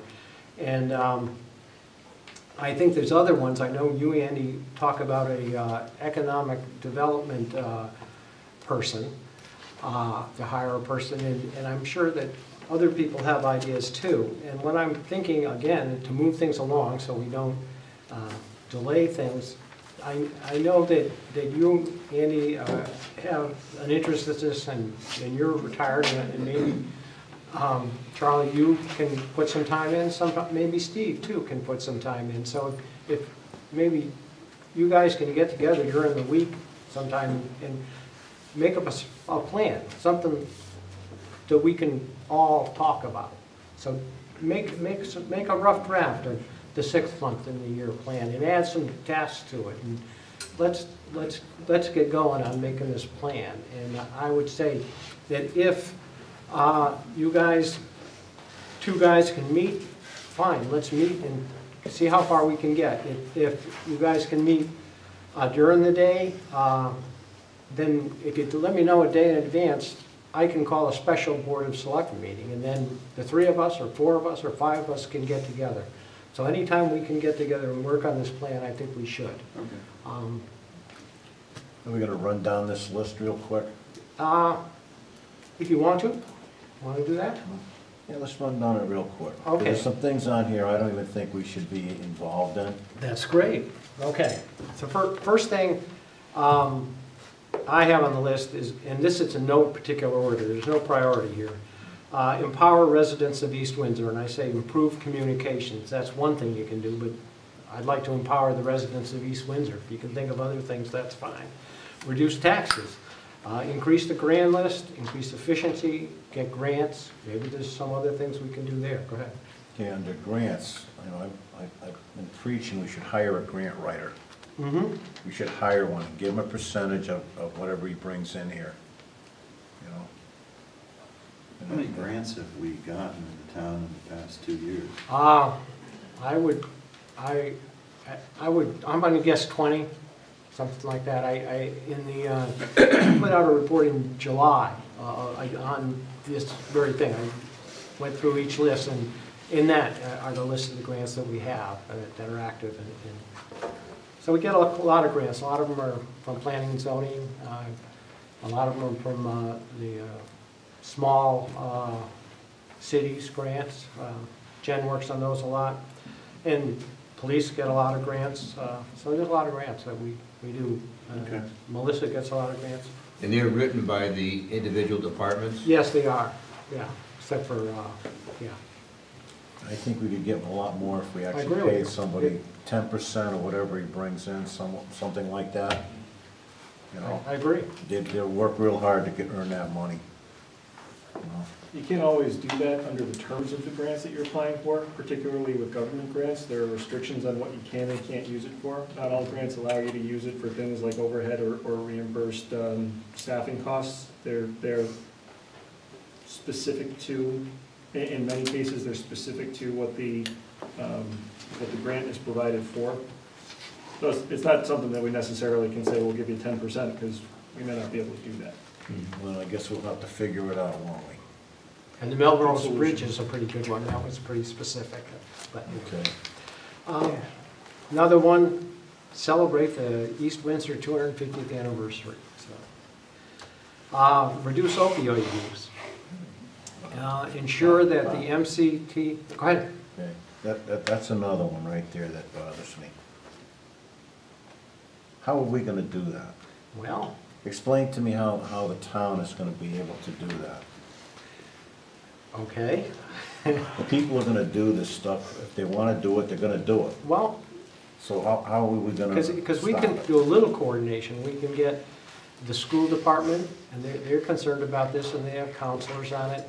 We have human services that deal with some of these problems. We have the police department that deals with some of these problems, and Parks and Rec could deal with some of this. So if we get all the people who have are associated and run into this problem together and talking, they might be able to help us reduce the opioid use. And there's also conferences that these individuals who deal with it can go to, and they get ideas from other people. So we can do something. We don't have to ignore the opioid use. We can do something, and just to coordinate it would help. But definitely the police department does a lot. Human Services does a lot. The schools do a lot already. So just get them talking and publicize it. Yeah, but we all know. We all know what it does to you. Everybody who does it knows what it does to them. Okay? They choose to do it. And, I mean, I don't know how you're ever going to stop it, to be honest with you. I don't know how you'll ever stop this. I don't know how talking and this and that and having meetings and, yeah, that's all nice and it feels good and everything else. The people who do this stuff has to stop it. They have to be the ones to stop Or it. either that, or we could sue the drug companies. They kind of promote it. The With the federal government walk opioid away use. from that, right? Yeah. I agree with Steve. It's a terrible problem, no denying that. The people who are doing drugs are the ones you want to get to, but they're invincible. They won't show up for meetings or informational or even testing. They just won't do it. Well, okay, I'm gonna tell a story, because I did go to one of these in Enfield. It was a place that puts them on, and there's regional things that talk about, or seminars that talk about, and there's an organization in the area that deals with, enforcement, but it also deals with the recovery. And this woman came, and she had 2 children, and they were young, fairly young, and she got addicted to opioids. I'm not sure how. But it turns out heroin's the cheapest thing, so when you can't get pills, you get the heroin.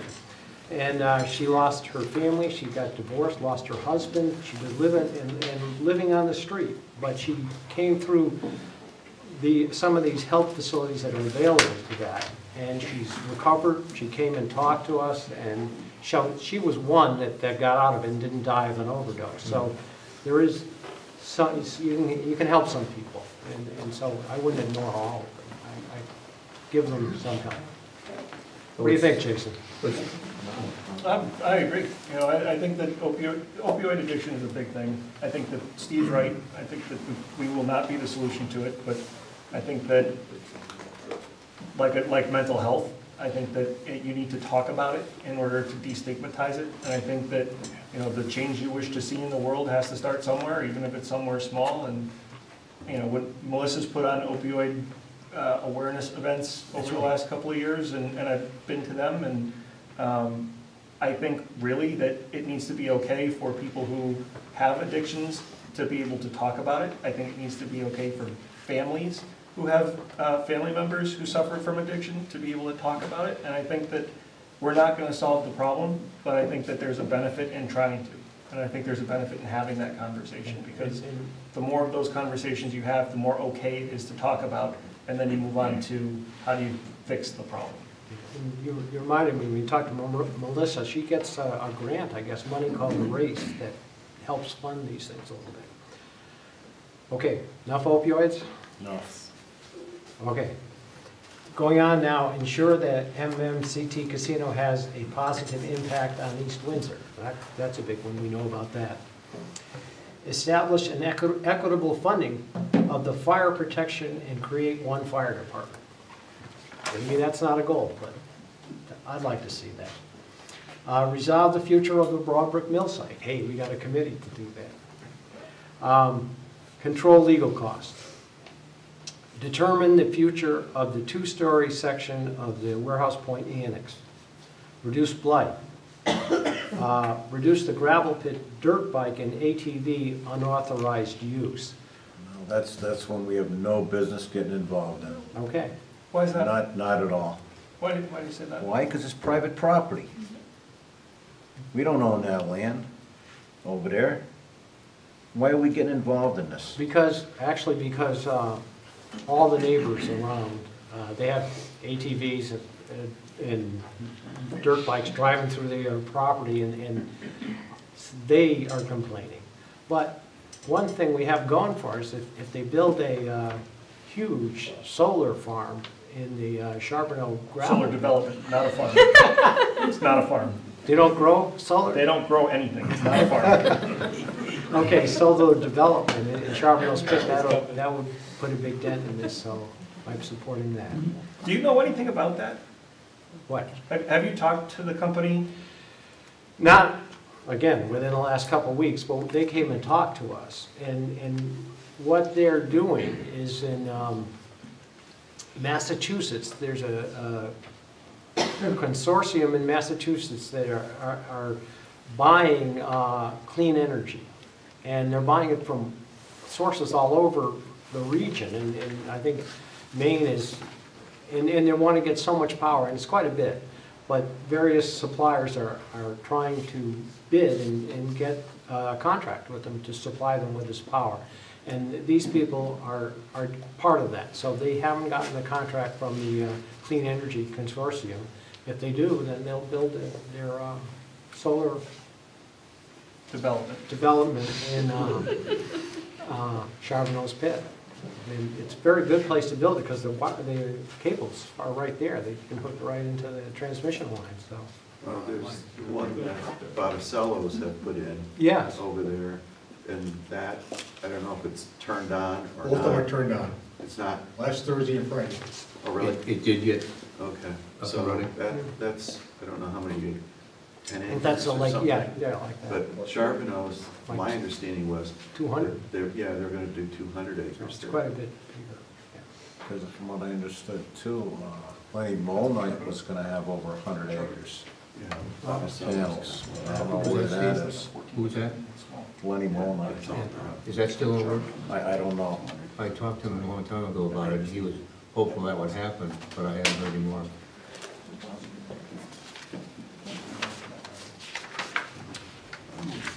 Okay, we'll move on to the next, which is a special counsel for zoning enforcement. Before you do that, Okay. could I just, I put together 4 or 5 issues that I thought we might consider in a plan. Okay. And I also attached an expected completion time, span time with it. Create a town charter study committee, that we should be able to do that in a month, get it started in a month. Okay. Pass a town ordinance for the impact fund, and the one pager you got is a beginning. I would think that we could have that to the town for voters for a vote in a couple of months. The elementary, the first element of that. Hire an economic development director. We could be prepared to do that, I think, in 6 months. I think I told you before, I've talked to the economic development director in South Windsor and in Windsor. They're good guys, and they're both going to send me their job descriptions from their towns.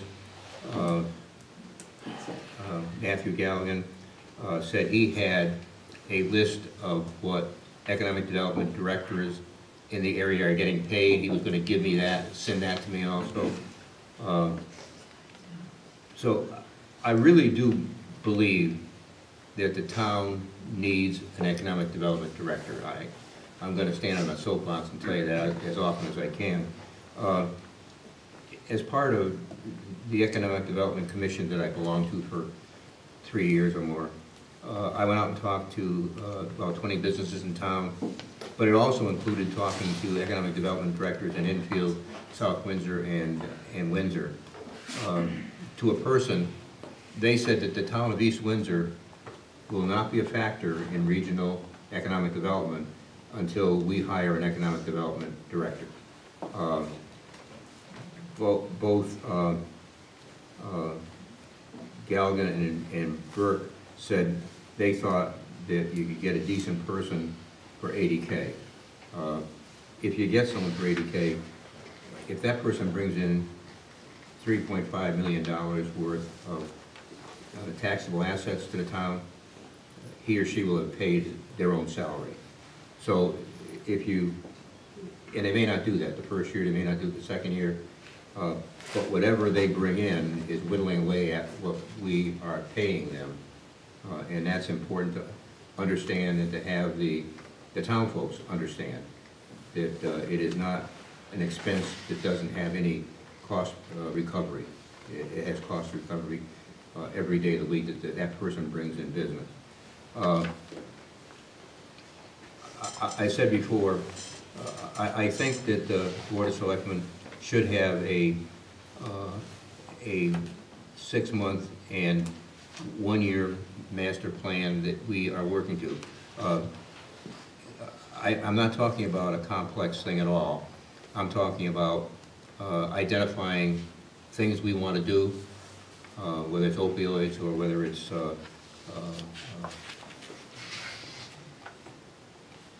developing a plan for reducing taxes, which is another one I had. If we had a half a dozen or a dozen major milestones, that would be adequate, and we could measure ourselves against those things. So I'm not talking a lot of complexity, and Charlie's form could be used for that easily. But I do think that we will accomplish more if we, in fact, have a plan for what we're going to do, and we don't overtask ourselves. So those are, you know, Good, some and like I say, let's get together and start working on it. Andy, what was the first one? Created a town charter study committee. Passed town ordinances to hire an economic development director, create a plan that's understandable and concise, So, and develop a saying tax there reduction should be plan. a short list and a long list, but all of them, as you know them when you read it, that they be doable, Yeah, absolutely. and that you have a measurement for those. Deliverable. Yeah. Okay, Charlie and I are probably going to drive you crazy with schedules. that's okay. Our life was built on schedules. When you started something, you had to know how and when you were going to arrive at the end. And if you didn't, your customer soon found a way of finding a new program manager or something like that, or a new vice president. So don't mean to be droning on about this, but I think it's important. I agree with you, right? Okay, the next agenda item is, I don't know what it says, but I guess it's a special counsel for zoning enforcement. So we're going to start to get serious about zoning enforcement. And I gave you our zoning violation citation and procedures. And it's a complex procedure. It's an ordinance that was, I believe, made in 2007. And what I did was go to the CCM workshops, and one of the workshops was in blight, but it also applied to zoning enforcement. And the way, and I'm going to pass out 2 attorneys who gave this conference and resumes for them. They, in essence, said there's 2 ways you can approach something like zoning enforcement, and that's to, in both cases, I guess you need an ordinance. But in one way, if you follow the steps correctly, you can get a judgment against the property without really going to court. You could do it yourself. You wouldn't need to pay for a lawyer. The other way is to get a lawyer, and you might get reimbursed, you might not, but that's a very expensive way. And just to give you a little idea of the complexity of what we're dealing with here, at least for me, the Planning and Zoning Department, when they see something that's in violation, they try to work with the person and say, hey, you've got storage containers in your front yard or your, whatever they're doing. And they'll try to have the situation corrected and work with them to get it done. But if they fail to do it, then they can give them a cease and desist order, and that means you have to get this cleaned up in 30 days or something, or we're gonna really get serious. And when they really get serious, they write something called a citation, and then the clock starts. And they can fine them $150 a day for each zoning violation that they find and it's not being corrected. And then there's a sequence of things. They have 30 days to contest the payment, and if it's uncontested, then there's another procedure that's followed.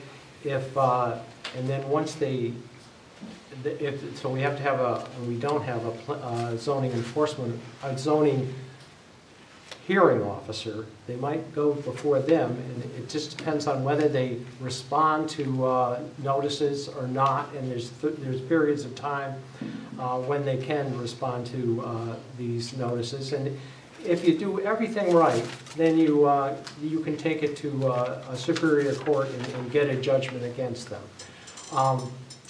In these two lawyers that I saw knew the procedure. They were giving a class in it.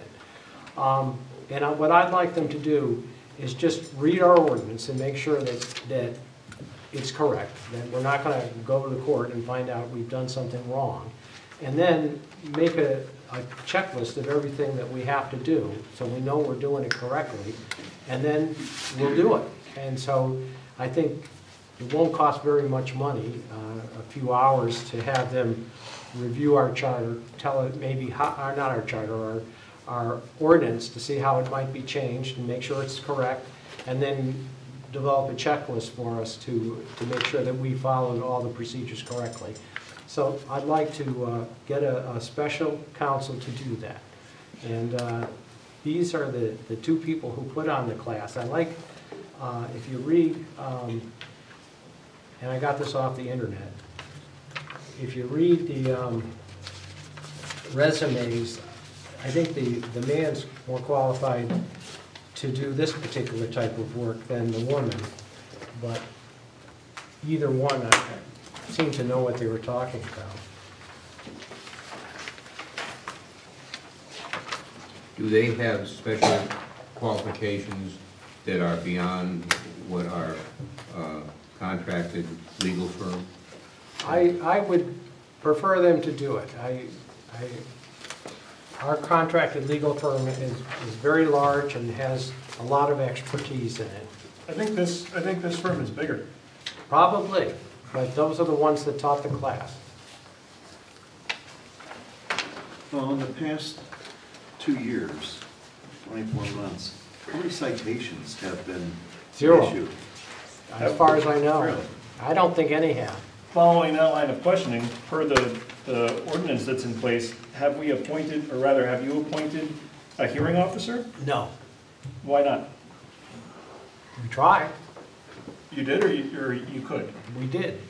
You And tried to we're appoint a still hearing trying. I mean, we got serious about this maybe a week or so ago, or 2 weeks ago. And we need a hearing officer. We've asked, as far as I know, well, Cliff Nelson, we asked, and he said yes, but then he said no. And 2 other people we've asked, and they've said no. But we have others in mind, so we have to get a zoning hearing officer before we can go forward with a citation. So let me understand, so we've had this zoning by citations and procedures since 2000 when? Seven? Seven. I recall. And it says here, you have a hearing officer. Did we ever issue a citation, and did we ever have a hearing officer? We did have a hearing officer. It was Cliff Nelson, and I think his term expired perhaps in 2011, although I'm not sure. I'm not sure. Maybe it was, but since I've been in office, no, we haven't had a hearing officer. And we haven't, as far as I know, issued a citation. Did they get paid? I don't know, they don't get paid. No, it's a volunteer. And they're, and as you can see, it rarely happens, so it's not a big use of their time. But if this hearing officer comes into play, if you're going to the, if the person is not complying to the, and not cleaning up his place or not correcting the zoning violations, then you have to go and get a judgment on his property. And then I would ask these lawyers too, okay, once you get a judgment, what do you do after that? It's not clear to me what happens after that. So does this follow the Uniform Administrative Procedures Act? The rules of evidence for a hearing and opportunities to appeal to a final decision maker, and Are you asking if our ordinance does? I'm asking if the process does. The hearing officer is just like going to the zoning board of appeals.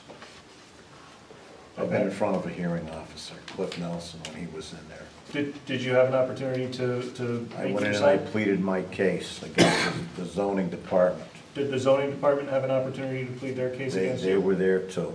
Was there a limitation on the amount of time that either side had?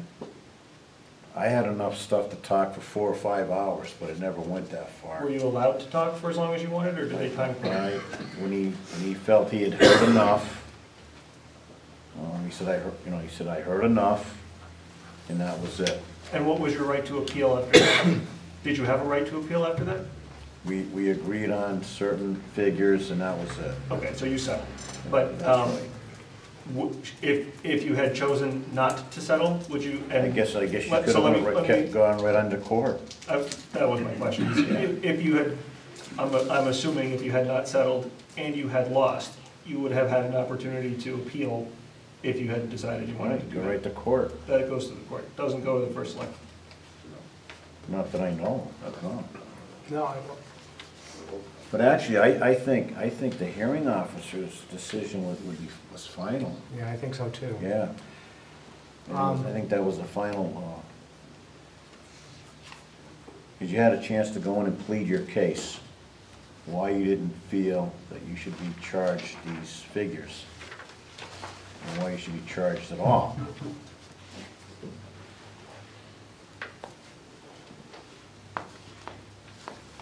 So Martha Kalina is the company that put on the presentation at the CCM conference? Yes. So I guess my question is, what is wrong with the system we've got? Well, I don't want to take it to the end and find out that I've done something wrong. I want somebody to spend a couple hours looking through that thing and give me a checklist to make sure that we're following it correctly and make sure that ordinance is correct. What's the estimate for that? I hope, I haven't gotten an estimate.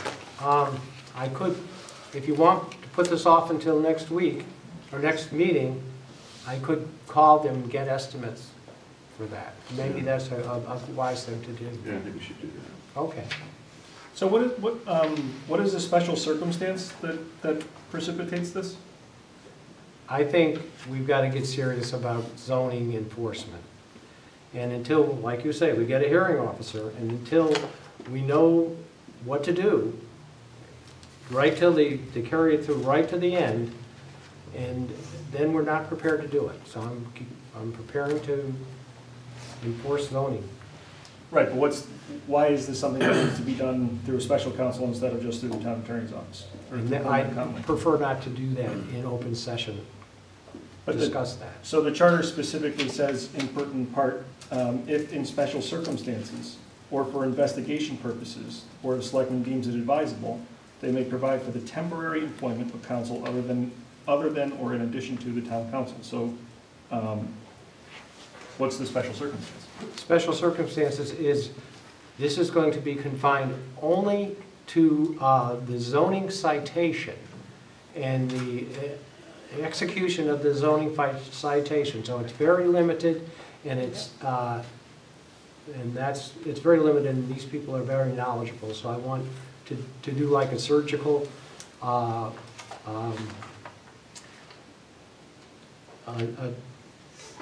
a legal examination of this. I don't want to throw it out to a general law show. I'm confident in these people. I'm sure I can get them to do it very quickly and very cheaply. And I'll come back with the prices at the next meeting. Yeah, let's do that. So this firm is larger than the firm that we have, and but they have, my understanding is they have limited land use practice. Is there any further discussion? Well, I guess I got one question. I mean, are we having a big issue with zoning violations right now? I think we are. Yeah, well, we had Margaret Drive coming in here yelling at us. Big deal, so what, that was a riot. No, I know that. But then we got. So you got one man. And then you got the Journal-Inquirer writing articles about our zoning enforcement, but there are some zoning violations that should be enforced in this town, and I realize that.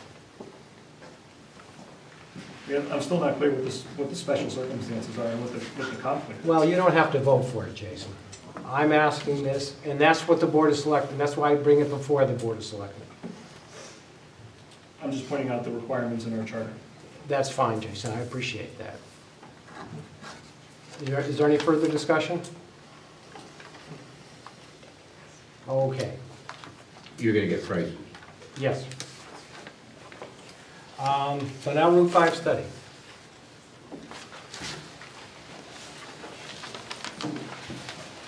A group of people, and I have a list of people here from our town hall. I thought I had the list. Let's see. Met with the people from CROG who are going to do this Route 5 study. And there's approximately $250,000 has been put aside to do this Route 5 study. And it has started officially. We've been waiting for years for it to start, but it seems appropriate that it start now because the casino's coming in and this is an ideal time to start a Route 5 study. Who was in attendance from the town was the chief of police, myself, the deputy chief of police, Lenny Norton, and Lori Whitten. And from the CROG, we have a leader, Tim Malone was there, project manager Casey Harden, team leader Kim Rudy was there, and Francisco Gomes was there, and they also, I put it on the table, they gave us, as you would appreciate, Andy and Charlie, they gave us a Gantt chart, and so they have. What's a Gantt chart? Yeah, Spreadsheet. What is it? It's a. I'm not familiar with the acronym. Okay, an acronym is a chart that looks much like Charlie's, and the one that you see in front of you, and it has lines on it that indicate when an activity starts and when an activity or task ends, and that way you can see your whole project before you. I'm guessing it was named after Mr. Gantt? I would expect so. There's another thing that sometime we'll get to. G-A-N-T-T, look it up. If you really want to find out what a good chart to manage projects is, it's a critical path chart, CPR, go with that.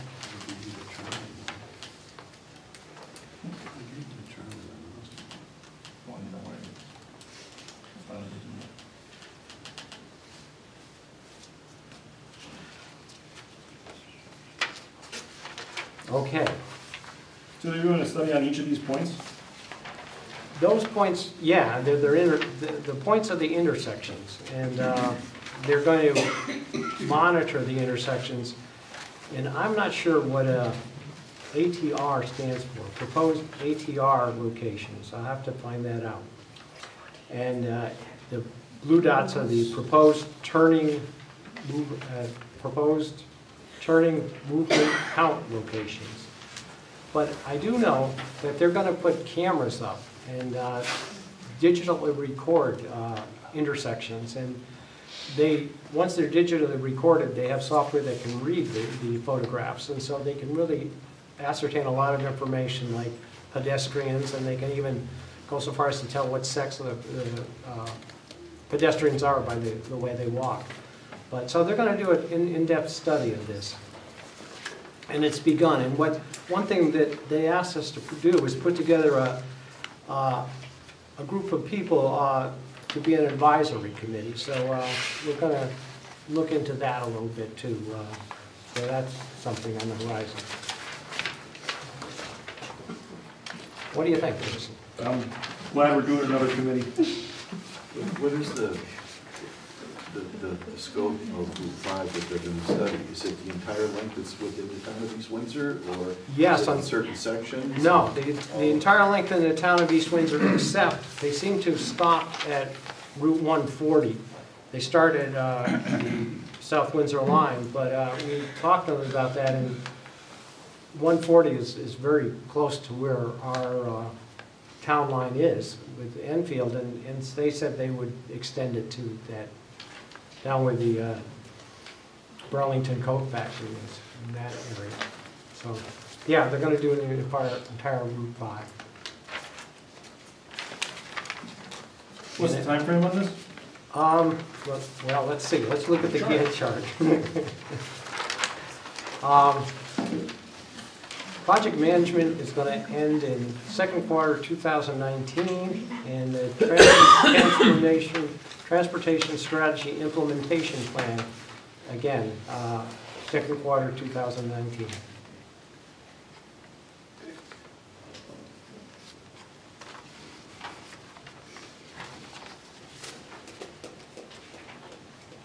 I can't wait to see what they come up with.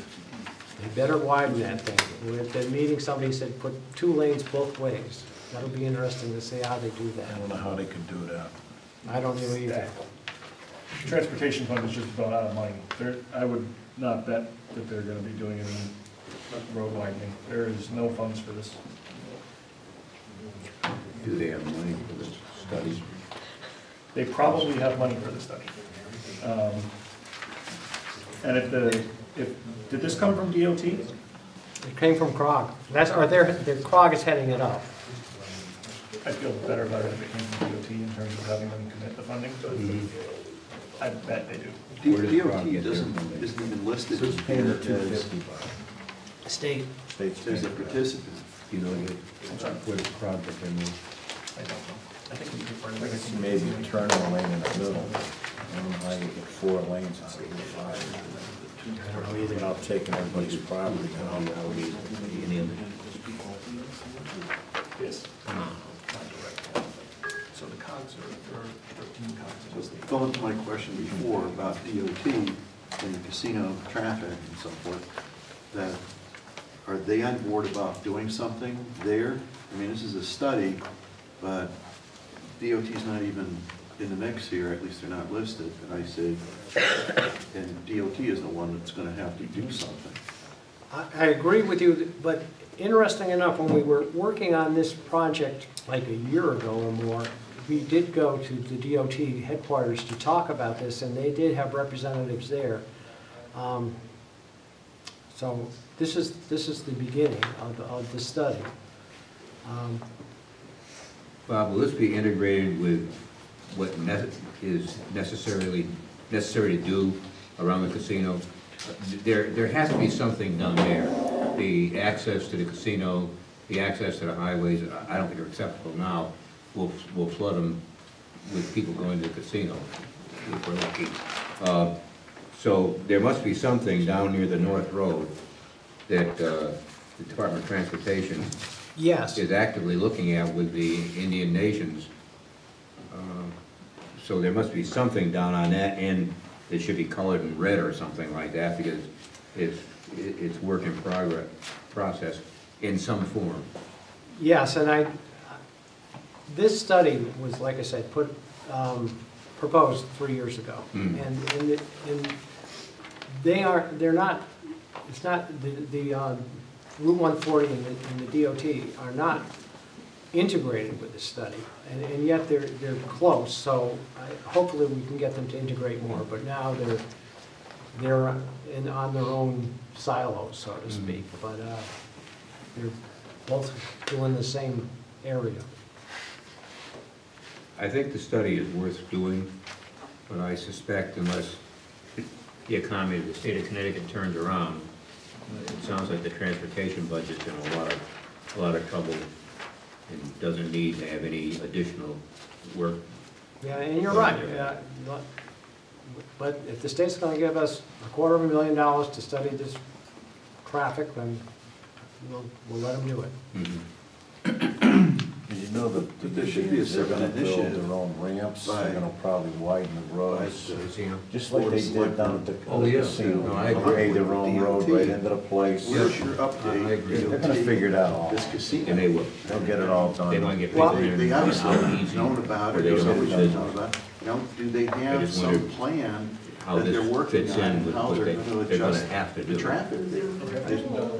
Yeah, I don't know. Just something I We should understand be it's reaching gonna out to happen. them. Okay, yes, I'm sorry, it's a little bit confusing to follow the two-side conversation. sounds good. Sorry. I appreciate that. So maybe one person can speak at a time. I think Charlie's next. Okay, so you're saying that there should be we should reach out to the Department of Transportation to see what they're doing in conjunction with the casino, and I think, Right. I think we can do that. But I think they're working kind of, I mean, it's up to the MMCT and the route and the DOT to get together, and MMCT will have to come and present to the planning and zoning the traffic studies, and also the state will have to be comfortable with the traffic studies before they'll allow the casino to open. So there's a process there, and we can, there's a lot of players in the process. I'd say MNCT and DOT in particular, so we should talk about those. Even if the process is between DOT and MMCT in terms of an application or a review, there would still be a public comment period where our Definitely. input would be solicited and probably appreciated. Well, But we need to know when that is. I think that gets to Charlie's point. yeah, well, certainly the casino can't open until that is done. Well, But there's a number of steps to go. That's true. When MCT comes to the town for permits to build, wouldn't we have to also get Absolutely. infrastructure changes? Absolutely. So we'll know that Yes. at that point in time. And to build, they have to show us that the high volume traffic is handled correctly. If not, we'll say no, you can't build. I'm not sure we can do that because it's a state, they're both state roads. Both Bridge Street and Route 5 are state roads. I don't know that we have standing to deny it on that. Well, I mean, you might be right. If the state says it's good enough, maybe we'll have to accept it, but I don't know. And maybe, as you're right. It's gonna impact the people in town if it's not right. Yeah. You know? So That's why we need to have some level of knowledge here that's going on, so if we have to lobby to the right people to get this accomplished, we need to do it, and early on. The most effective way to do that in the short term would be to have Bob call somebody at DOT. Yeah. And the reason that it should be Bob and not someone else is because state officials respond to the municipal CEO. They don't care about the subcommittee chair that they were just the panel 15 minutes ago. They are not going to respond to that. That's my opposition to the DEEP thing and the Broadbrook Mill is that committee is going to have no sway with DEEP, none, zero. They won't get a phone call returned. Bob can barely get a phone call returned. Yeah, but I could start a meeting there in a week. And have all those committee At the members. mill? Yeah, with Hamill or whatever his name is. You can get him here in a week? Not here, I could go there, you have to go to his place, but we could have the whole committee there talking to him. I thought that would take at least 2 to 3 months.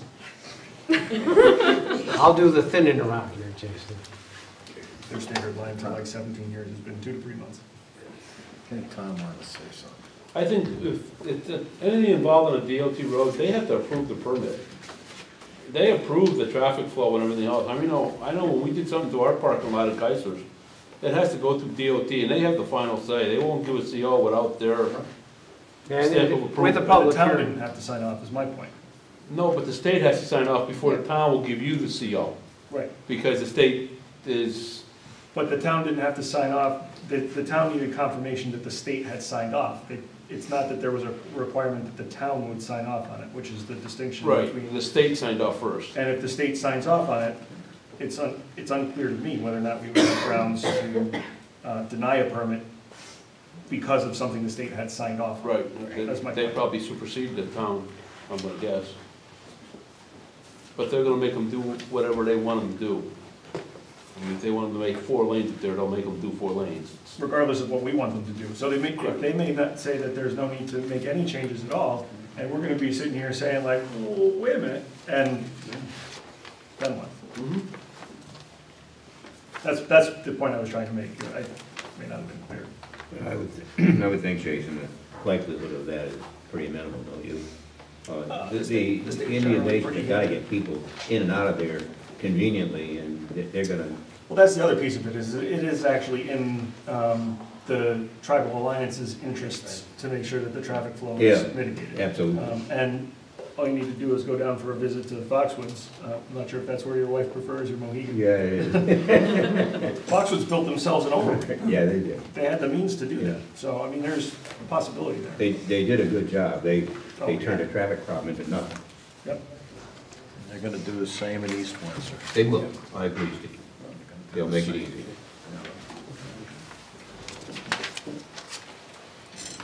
Okay, any more discussion on Route 5? Did you agree to talk about both points? Yeah. All set? Good. Now we'll go on to town assessor recruiting status.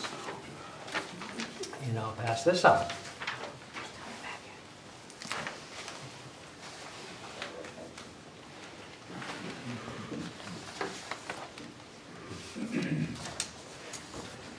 Okay,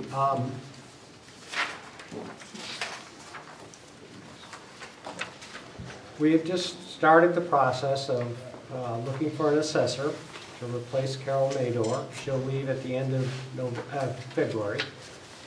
What Amanda's done is put together a job description.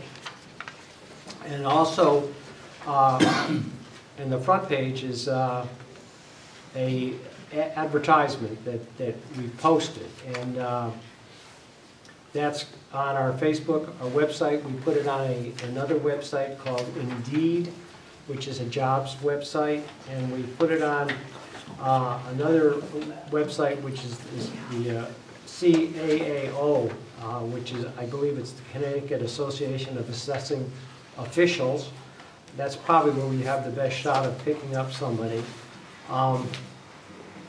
And what Amanda's doing now is going around to all the supervisors in the town, because Carol is the supervisor, so the supervisors union, the other supervisors could apply for her position. And so rather than spend the time posting it, she just went around and got signatures. We're down to 1 signature. And so when she gets that signature, we'll have completed the union requirement of posting the ad. So we're starting, that's what we have done so far.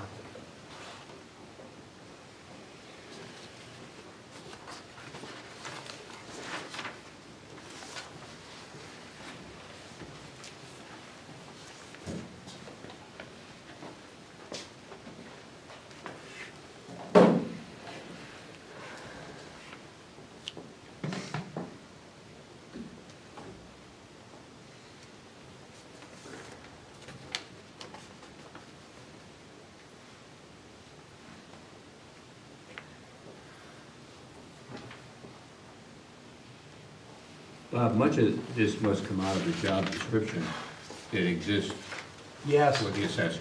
right. So we're not inventing a wheel here? No, not at all. And talked to Carol and looking at hers, and this is what we thought we'd put out.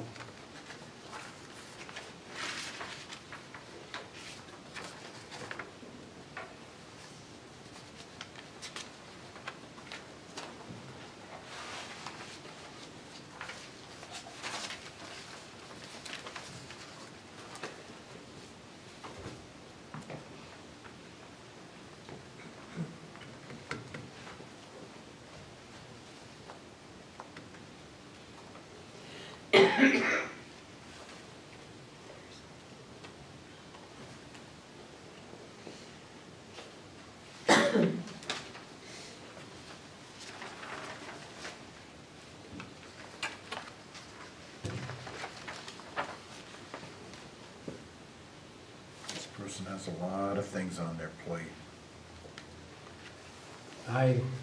so I can't imagine we're gonna get cheap on this. I gotta look into that because Salary is set by the union. It's gonna be what it is. What's that? The salary is gonna be set by the union.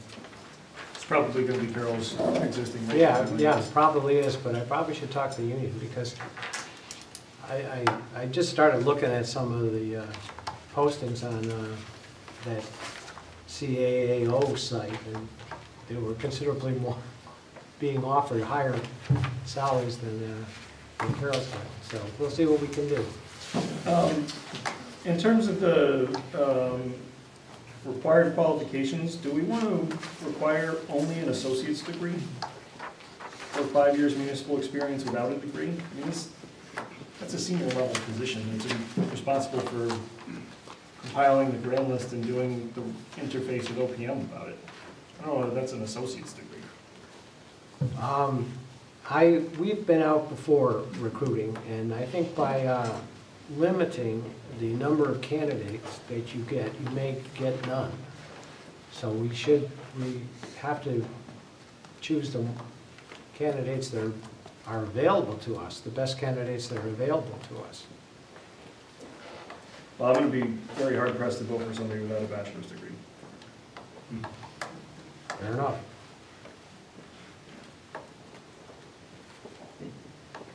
This position covered under the bargaining unit? Yep. I think if we are successful with enticing someone from another town that's in an assessor's job, that it's not likely they'll have a four-year degree. I think it depends on how far into their career they are. Yeah. You know, I know a number of assessors, and I know that they don't. And they've done it for quite a while, you know, in the towns. I think some of the younger ones probably will have a four-year degree. I think there are also tests that you can take that would, I know there are tests you take to qualify to be an assessor. So, I'm not sure if they're listed here, but they should have passed those tests. If they're not listed there, they should be. I agree.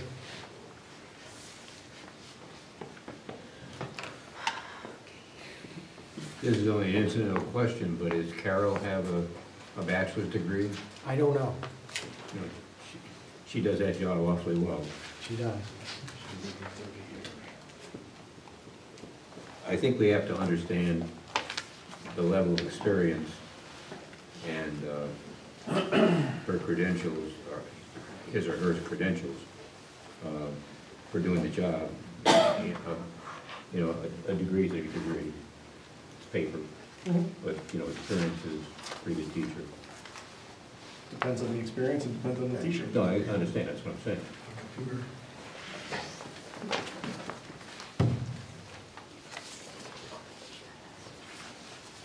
Okay, are we done with that? Want to move on to tax refunds?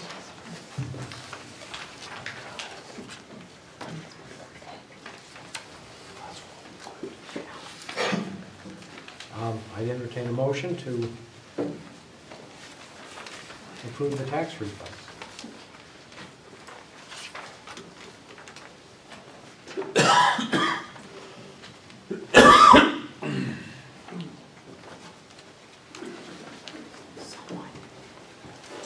I'll make a motion to approve the tax refunds as described in the document provided.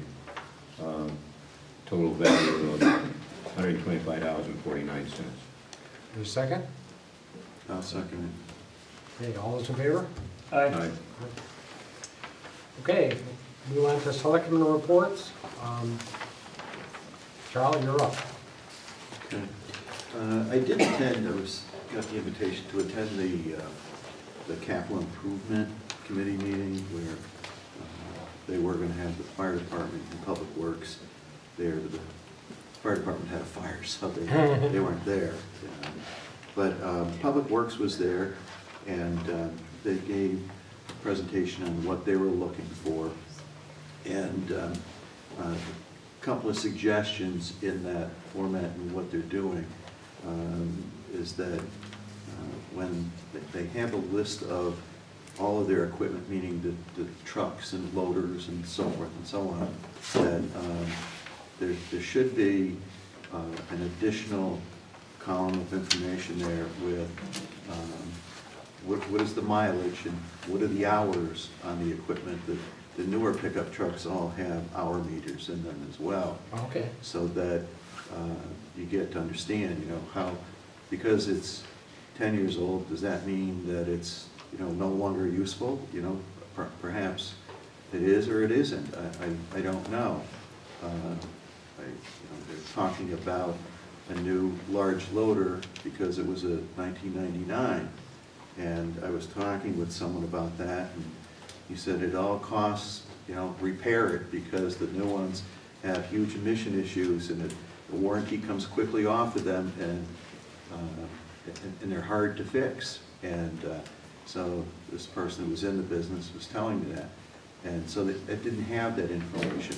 And the other part that all should be included in there would be what was the cost of the repairs in this calendar year? What was it the prior year? So that you get a sense of, how much money are we putting into this or not putting into it, and can we retain it longer than what we're saying? I think it gives a better description as to what the need is. Steve, you're in that business, so you know, I think, what I'm saying. And the other point was regarding other things that they were requesting were tools, 260 tool piece set and so forth. I think it would be helpful that when they're doing that they can, is this an additional thing, or is this as a replacement? And if it's a replacement, why? And if it's new, something you don't have, why do you need it? And that should accompany that. So you have a better sense of, what should be prioritized. Because you can't get everything, but from that you would know what that is. So just more description as to what the need is. I think that goes to a bigger issue, and that is when any town function, whether you're buying a bucket loader or whatever, I really think the department should come to the table prepared to provide a rationale. Charlie was talking about a bucket loader. We should have records on what their maintenance has been for the last couple of years. It is now becoming such a big maintenance issue. Has it got a lot of downtime? We should know those kind of things if we're going to approve these with any intelligence. And I don't know the practice or the process that you've gone through in the past. But Steve, you run big machinery, and I'll bet it isn't, it's over 20 years old, and it runs just fine. There's nothing wrong with old equipment. The problem with the new stuff is the emissions on it. A lot of problems with the emissions. And actually, the older equipment has actually gone up in value because people are trying to find the best old stuff. It's so they don't have to buy the new stuff.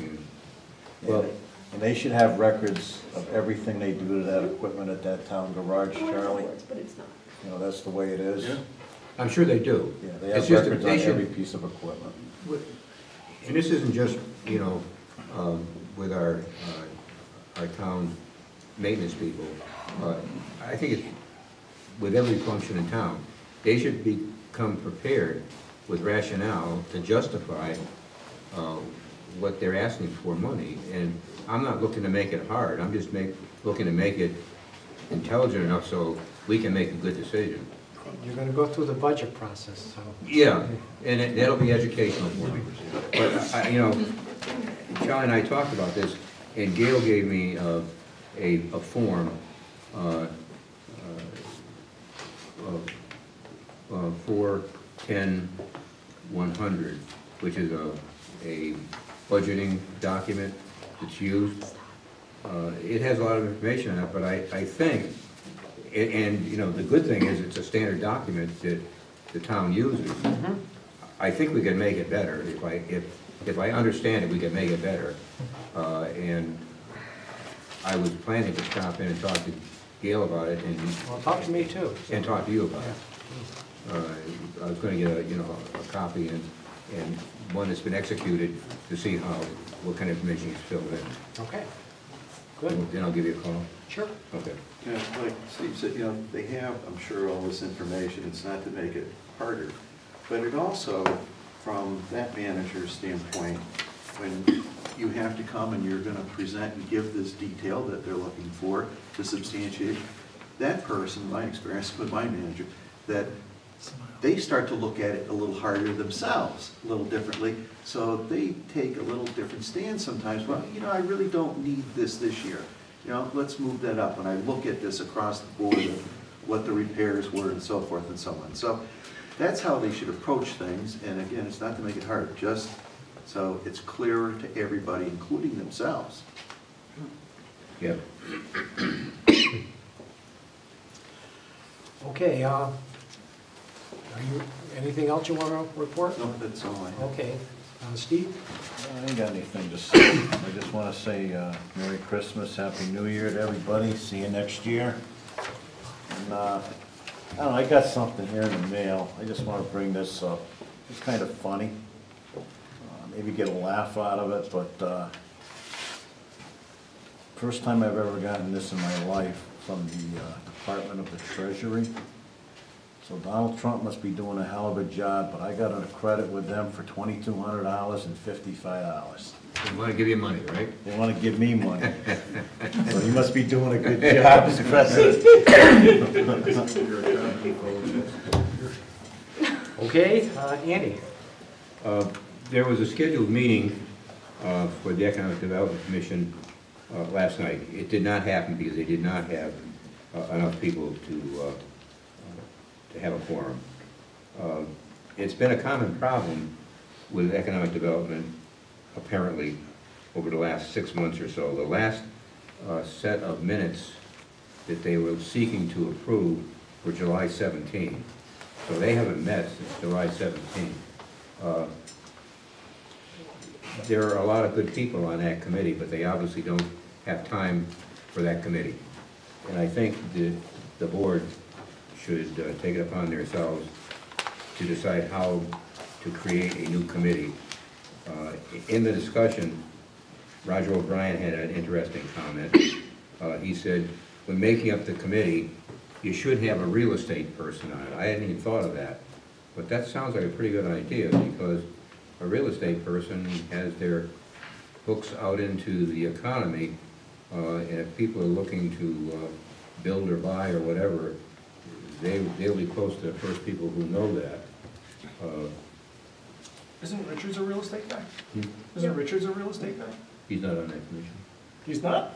He was on there forever. He was, but he quit 2 years, 3, 4 years ago. I didn't know that. Yeah. We have to think carefully about the people we're putting on. I'm going to say something wild. I would love to have a person like Larry Tribble agree to be on that. He's a successful businessman. He really does want to help develop the Route 5 corridor. He really, truly does. When I was talking to him as part of that interview activity I was going through, I said, you know, you're a big landowner on Route 5. Would you be willing to swap a developer some of your good land for some land that could be made available to you off of Route 5. And he thought for just a few seconds and said, I certainly consider that, because I don't need Route 5 frontage. What I need is frontage so that I can do my thing, put in parking lots and things like that. So, and I don't, Bob, I think that if we had a shot at getting somebody like that, and there must be others in town we can think of, and that's what we should do, is think about who the people are. When I joined that commission, Denise asked me if I would do it, and I said yes. And I don't think that Eric had an opportunity to vet me at all. He and I didn't talk about it at all. And we talked about, you know, the vetting by the chairman of the various commissions and committees of people who are going to join them and help them work the problem. But we have to give really careful consideration to who we ask to get on that Economic Development Commission. It has to be people who can spend the time, who have some background that would make that better.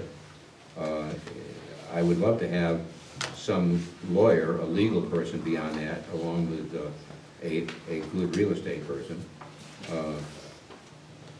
Love to have a good, sound businessman from the town be on it. Now I'm going to get back on my soapbox. But with all that said, going back 3 years to 5 years ago when I was on that committee, we didn't know what we were doing. You know, we need a professional to lead the way. Those people can be hands and feet.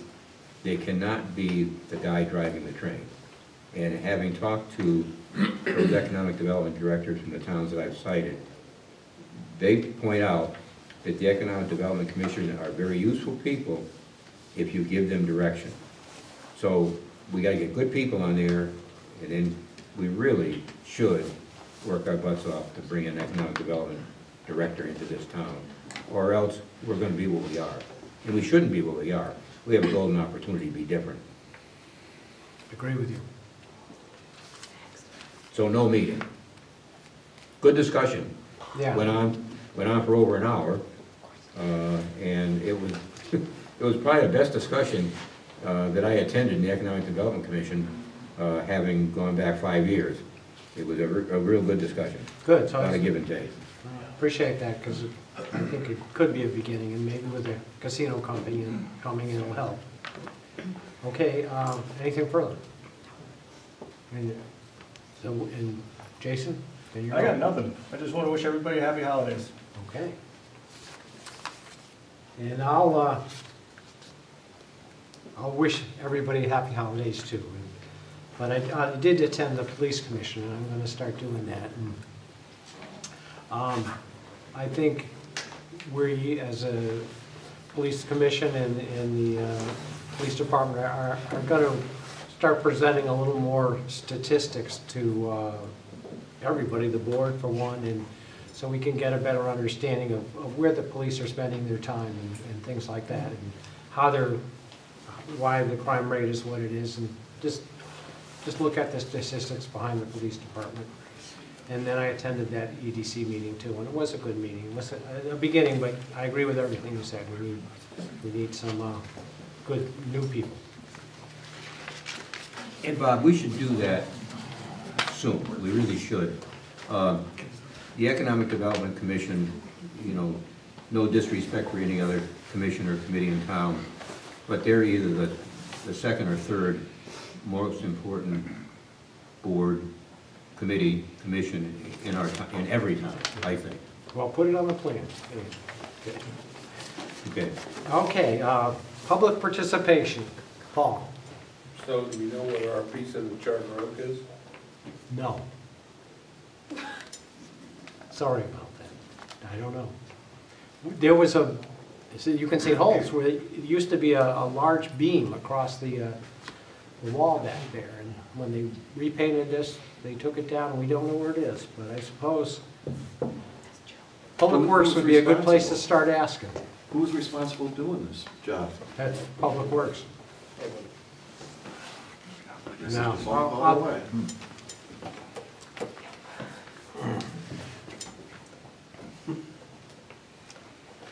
Okay, further approval. Yes, Dale. Dale Nelson, 51 Amelia Road.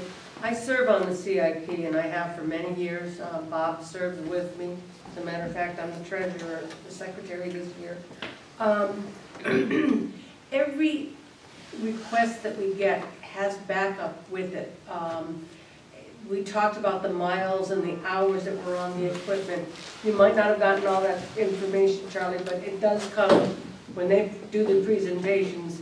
We have a book and all that stuff is already in the book. Sometimes they come with additional information like Joe did the other night. He had a couple more packets of information, but yeah, we prioritize it as far as whether it's mandated, critical, mandatory, critical, what is it? Oh, God, it's, basically, we have a matrix that we use that has 12 different criteria, and there's more criteria on top of that it's all weighted and scaled by. What he had. But just to didn't have that expound on information. what Dale's talking about, is that information that you're asking for, we Right. have it. If you had our packet, and looked at it, and saw what we had. The only you'd packet know that I could see packet was the has one that. that he handed out, and that's what was in, it wasn't in there. Right, no, and there's more information in the packets that we have, but you gotta remember, if you wanna try to micromanage a committee like CIP, you gotta remember that Dale has no idea what emissions means on a loader, okay? She also probably doesn't have any idea what the warranty issue may be on a newer machine compared to an older machine. No, I understand that. Many members don't have any idea that a 99 Volvo loader, you can't get parts for. They have no idea about these things on CIP, and it's true on many other committees. You're talking about volunteers that haven't got all this information. And if you want to try to micromanage it, it's not gonna work. It's not the But committee. it's good to have the It's not the information that we committee. need, and we can request it as always, as we always have. See, It's just a not the verbal committee. presentation. You misunderstood. It's not the committee. It's Who's public ever, participation, who's ever not is- a back and forth. Right, and so I'm just cautioning you on trying to micromanage something like that. It doesn't do the committee any good to have extraneous information that they have no idea on how to digest it. But if we need information, we can always get more information. During the discussion that we have when we weight and scale all the projects, we do discuss these things such as warranties and stuff like that. And anybody who's experienced in any of this stuff will always apprise the information that we can. it wasn't there that night. Right, that was a verbal That's not you. presentation. It's That's a public. verbal presentation, that's not the weighting and scaling and what's the No, but actual they meat had and documents that potatoes they of handed what out. that committee does. Oh my God, this is. Joe had documents that he handed out. Yes, he did, he Yeah. did. And when it comes to weighting these projects, everybody has a presentation. We have X amount of time to do this, and it's usually an hour or two. And in an hour or two, we're not gonna get all that information out. This is a presentation by the boards and committees and, or not boards and committees, but I'm sorry, the departments in town. That's all that was. So if you wanna sit through the other parts of the meetings where we actually sit there and weight and scale all these projects and go over them with a fine tooth comb, it's a whole different scenario. What you saw was a presentation. I agree with the Understand that? presentation. They had documents that weren't complete, that I saw. You had something else, then you had something else, but he was going through with what he had handed out to all of you. It's not the committee, it's Okay. whoever is requesting it. Will, further public participation. Tom? Two things. Tom Talamini, 23 Rice Road. I agree with what Jason said, that if we have a mill site committee, we're not gonna get anything. It needs to come from you. I mean, a committee member or a subcommittee going to USAF or whoever, they're not gonna care about us. We need to come from the head office, which would be you. I will support the committee. I will take you where you want to be. I mean, I think the committee could come to you with recommendations and so on and so forth, but any calls, I think that, I mean, we can show up and be there, but I don't think we're gonna get any more pull than you can. No. Well, you can give me some more information. Well, that we can do, Yeah. but I'm just thinking, I don't think that the committee could be more forceful at getting action from DEP or USEP or, I think we can as a group. I think you guys can do, you together with me can do more than I can do I think we myself. need you as the leader though. Okay. It just can't be the subcommittee doing it, All or right. the committee doing it. I don't have a problem Right. meeting with you. That's just the way it sounded before, that, you know, we were gonna be the party, and that's not the way it would work, I don't No, think. okay, I agree. Okay. That's fine. Second thing. And then my second comment is on the Route 5 development. I mean, the town has done an awful lot of work in the last 2 years on a POCD on Route 5 and the Planning and Zoning Commission. I think they had a study done.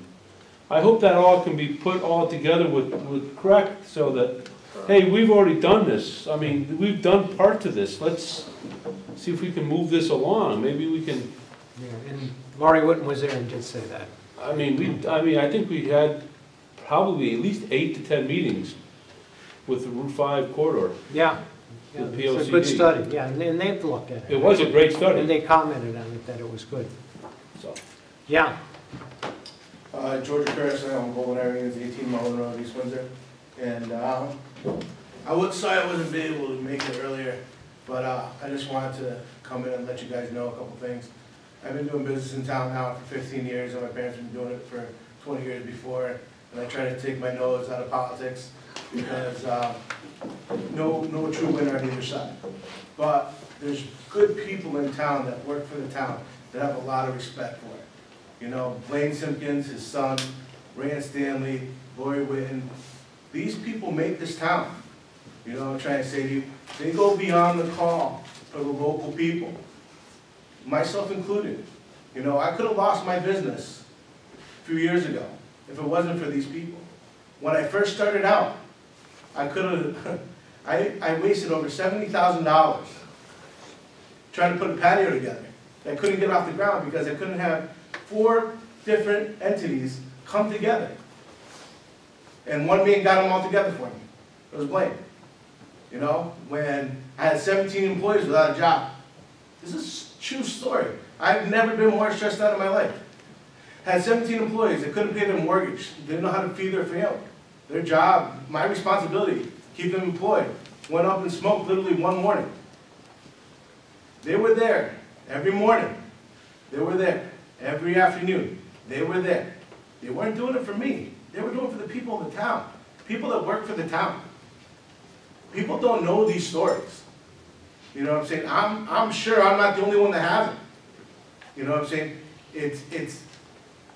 It's sad that I have to come here and justify people that work for the town, that do so much for the town, to you committee members. You know, they work for the town day in and day out. They don't leave it here. They take that stuff home with them. You know, when people in town didn't have power because of that snowstorm, Blaine went with the people, found out, got them power. He does not pay to do that. That's not his job. He did that. His son, I watched his son grow up, you know, into the man that he is today. When I had the insurance adjuster come to my restaurant, and there was a young lady, God bless her, good girl, smart girl, but she wasn't getting it, you know. This kid, he's not a kid anymore, he's a grown man. He fought with her for over 45 minutes, tried to get her to explain it. He got her boss, the whole entire Northeast District guy to come to Golden Irene to actually find out what happened. Did he get paid for that? No, he didn't. well, I'm glad you came in to express yourself, and I wish more people did, because you're absolutely right. The people working for this town care about this town and do a great deal. And oftentimes it's the people who have a problem that come to and complain. So I'm glad, I hope more people come and say the good things like you did. And Bob knows me because I jumped on Bob's butt a little while ago too. And he knows I never ever come to any meeting unless I see something going on that it truly bothers me. That's truly not right. And I'll be the first one to put my own money on the line for it. Okay, and I'm telling you guys, and I know most of you people come into the restaurant and eat, and I'm always a jovial person, and I love everybody. You know what I'm saying? But you guys also know that I'm a pain in the butt when I don't think something's right. I will stand up and I will say, listen, this is not right. okay? And what I'm trying to tell you people right now, you got two people that live and breathe East Windsor. I don't think Blaine even travels out of East Windsor. To be honest. You need to ask for it. You know what I'm trying to say to you? And I'm not the only person that thinks it. I'm a business person, I talk to other business person. This finance, the economic committee you guys are doing, I will gladly willing to sit on that committee all day long for you people, because I am a firm believer. There you go. I am a firm believer that this town is back-ass backwards when it comes to trying to get businesses to come to town. You need people like Blaine, Little Blaine, to come and help businesses survive in this town. It's hard to survive in this town. Just in the last 5 months, all right, you've had 6 places go out of business that have been in business for the last 20 years. We're working on it, but let me say, the state itself is losing people, and they're having a hard time too, so we're struggling. I totally agree with you, and I empathize with your situation, but we could do better. I agree. You know what I'm saying? And it's not just for me, but it's for the people that live in town. It's for the kids that go to school in our district. You know, tax dollars come from revenue. To make everything better, that's how it all works. You know, you shouldn't have to increase the taxes on the citizens of the town. You know, try to get more businesses. Businesses pay taxes. I think alone this year I paid $15,000 in taxes. This is just me. All right? And then it doesn't, and to be honest with you, I'm a destination restaurant. People come from all around to eat at my place. They come here, they stop and get gas. The gas station makes money. They go to the Trolley Museum. You know what I'm trying to say? It expands. It's a vast thing. You need people like Blaine, like Lori Whitten, like the building department, all ran, great guy. You know what I'm saying? You need these people in town. They have reputations with business people like myself. I call them up to ask them questions. They call me back. They know me by my first name. That's what I love about this town. We got to keep this together. Thank you, and call on Keith. Keith Gadd, 125 Depot Street. I just want to comment on the discussion about the opioid issue. So I agree that the town is not responsible for managing or dealing with the individual issues with people with drug addiction. But this town has had multiple deaths of particularly young people in the last few years. There was, I think in the paper yesterday, I saw 2 deaths, I think it was Vernon or Enfield, including a 20-year-old. Every day we see deaths in the communities right around us, including our community. And I think we should be asking our questions as residents of the community. What can we do individually and as a group to improve the situation and to help for the young people and the people that are dying in our communities? And I'm not putting it on the town government, because I don't think it's the government's responsibility. It's a community problem, it's a family problem, and we need to do better. And just asking people to keep that in mind when they have the discussion. I thank the Board of Selectmen for having the discussion tonight about the opioid issue, but we need to do better as a community.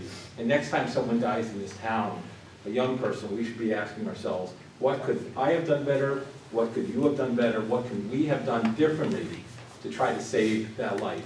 And then we need to think about what can we do for the next life.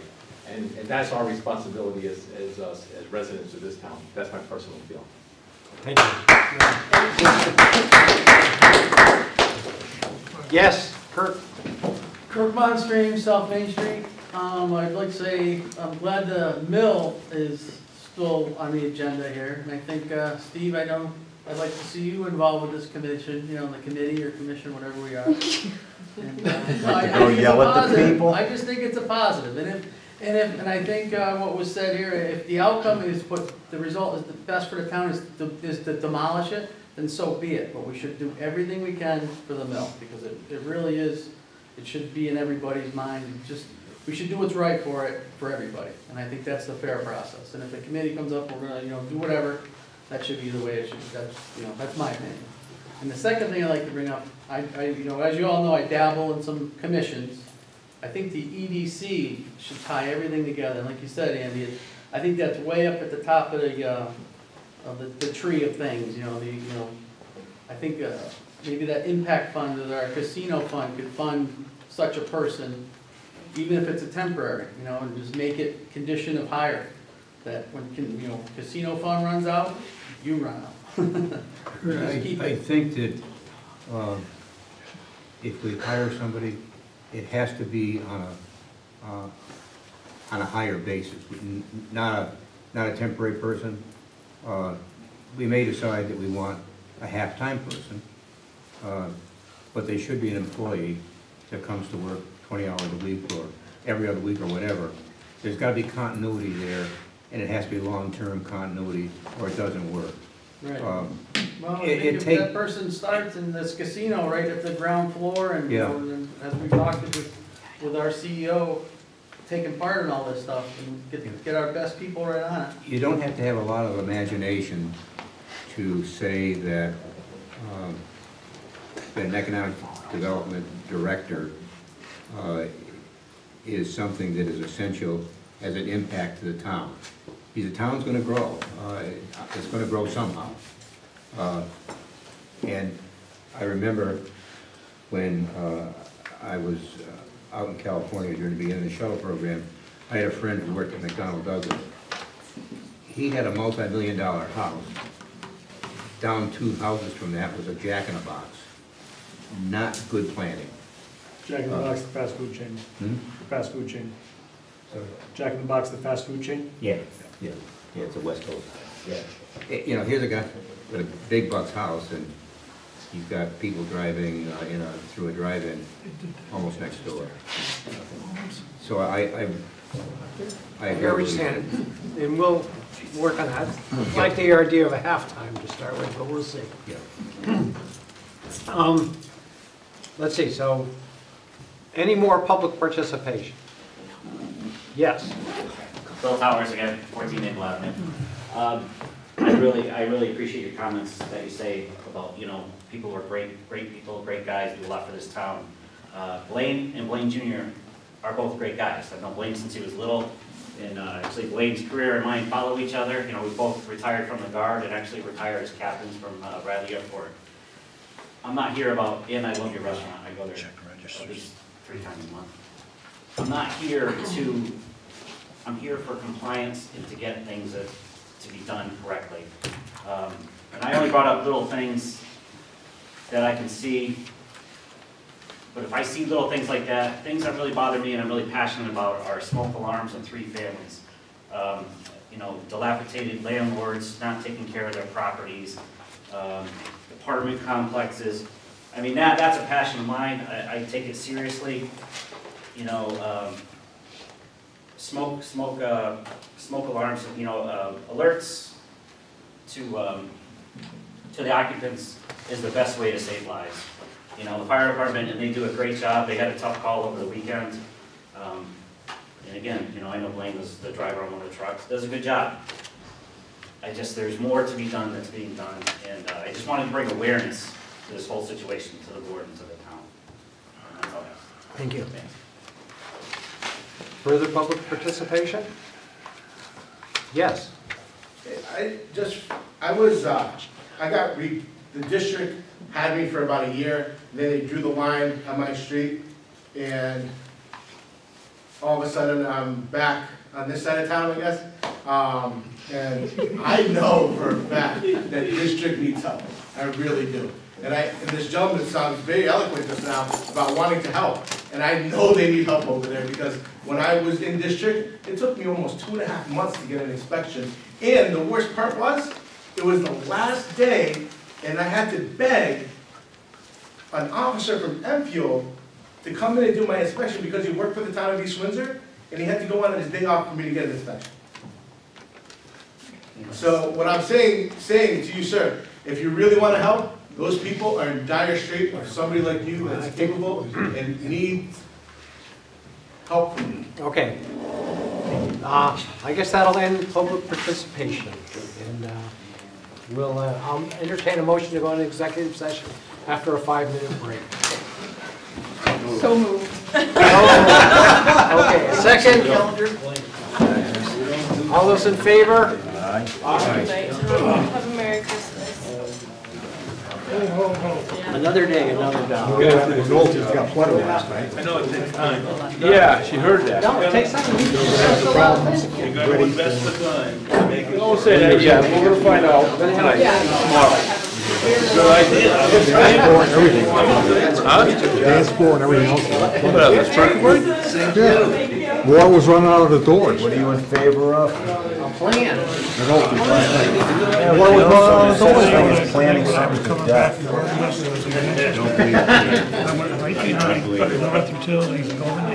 Steve Barnes, ready to shoot aim. I want it done yesterday. Yeah. I walked in That's there.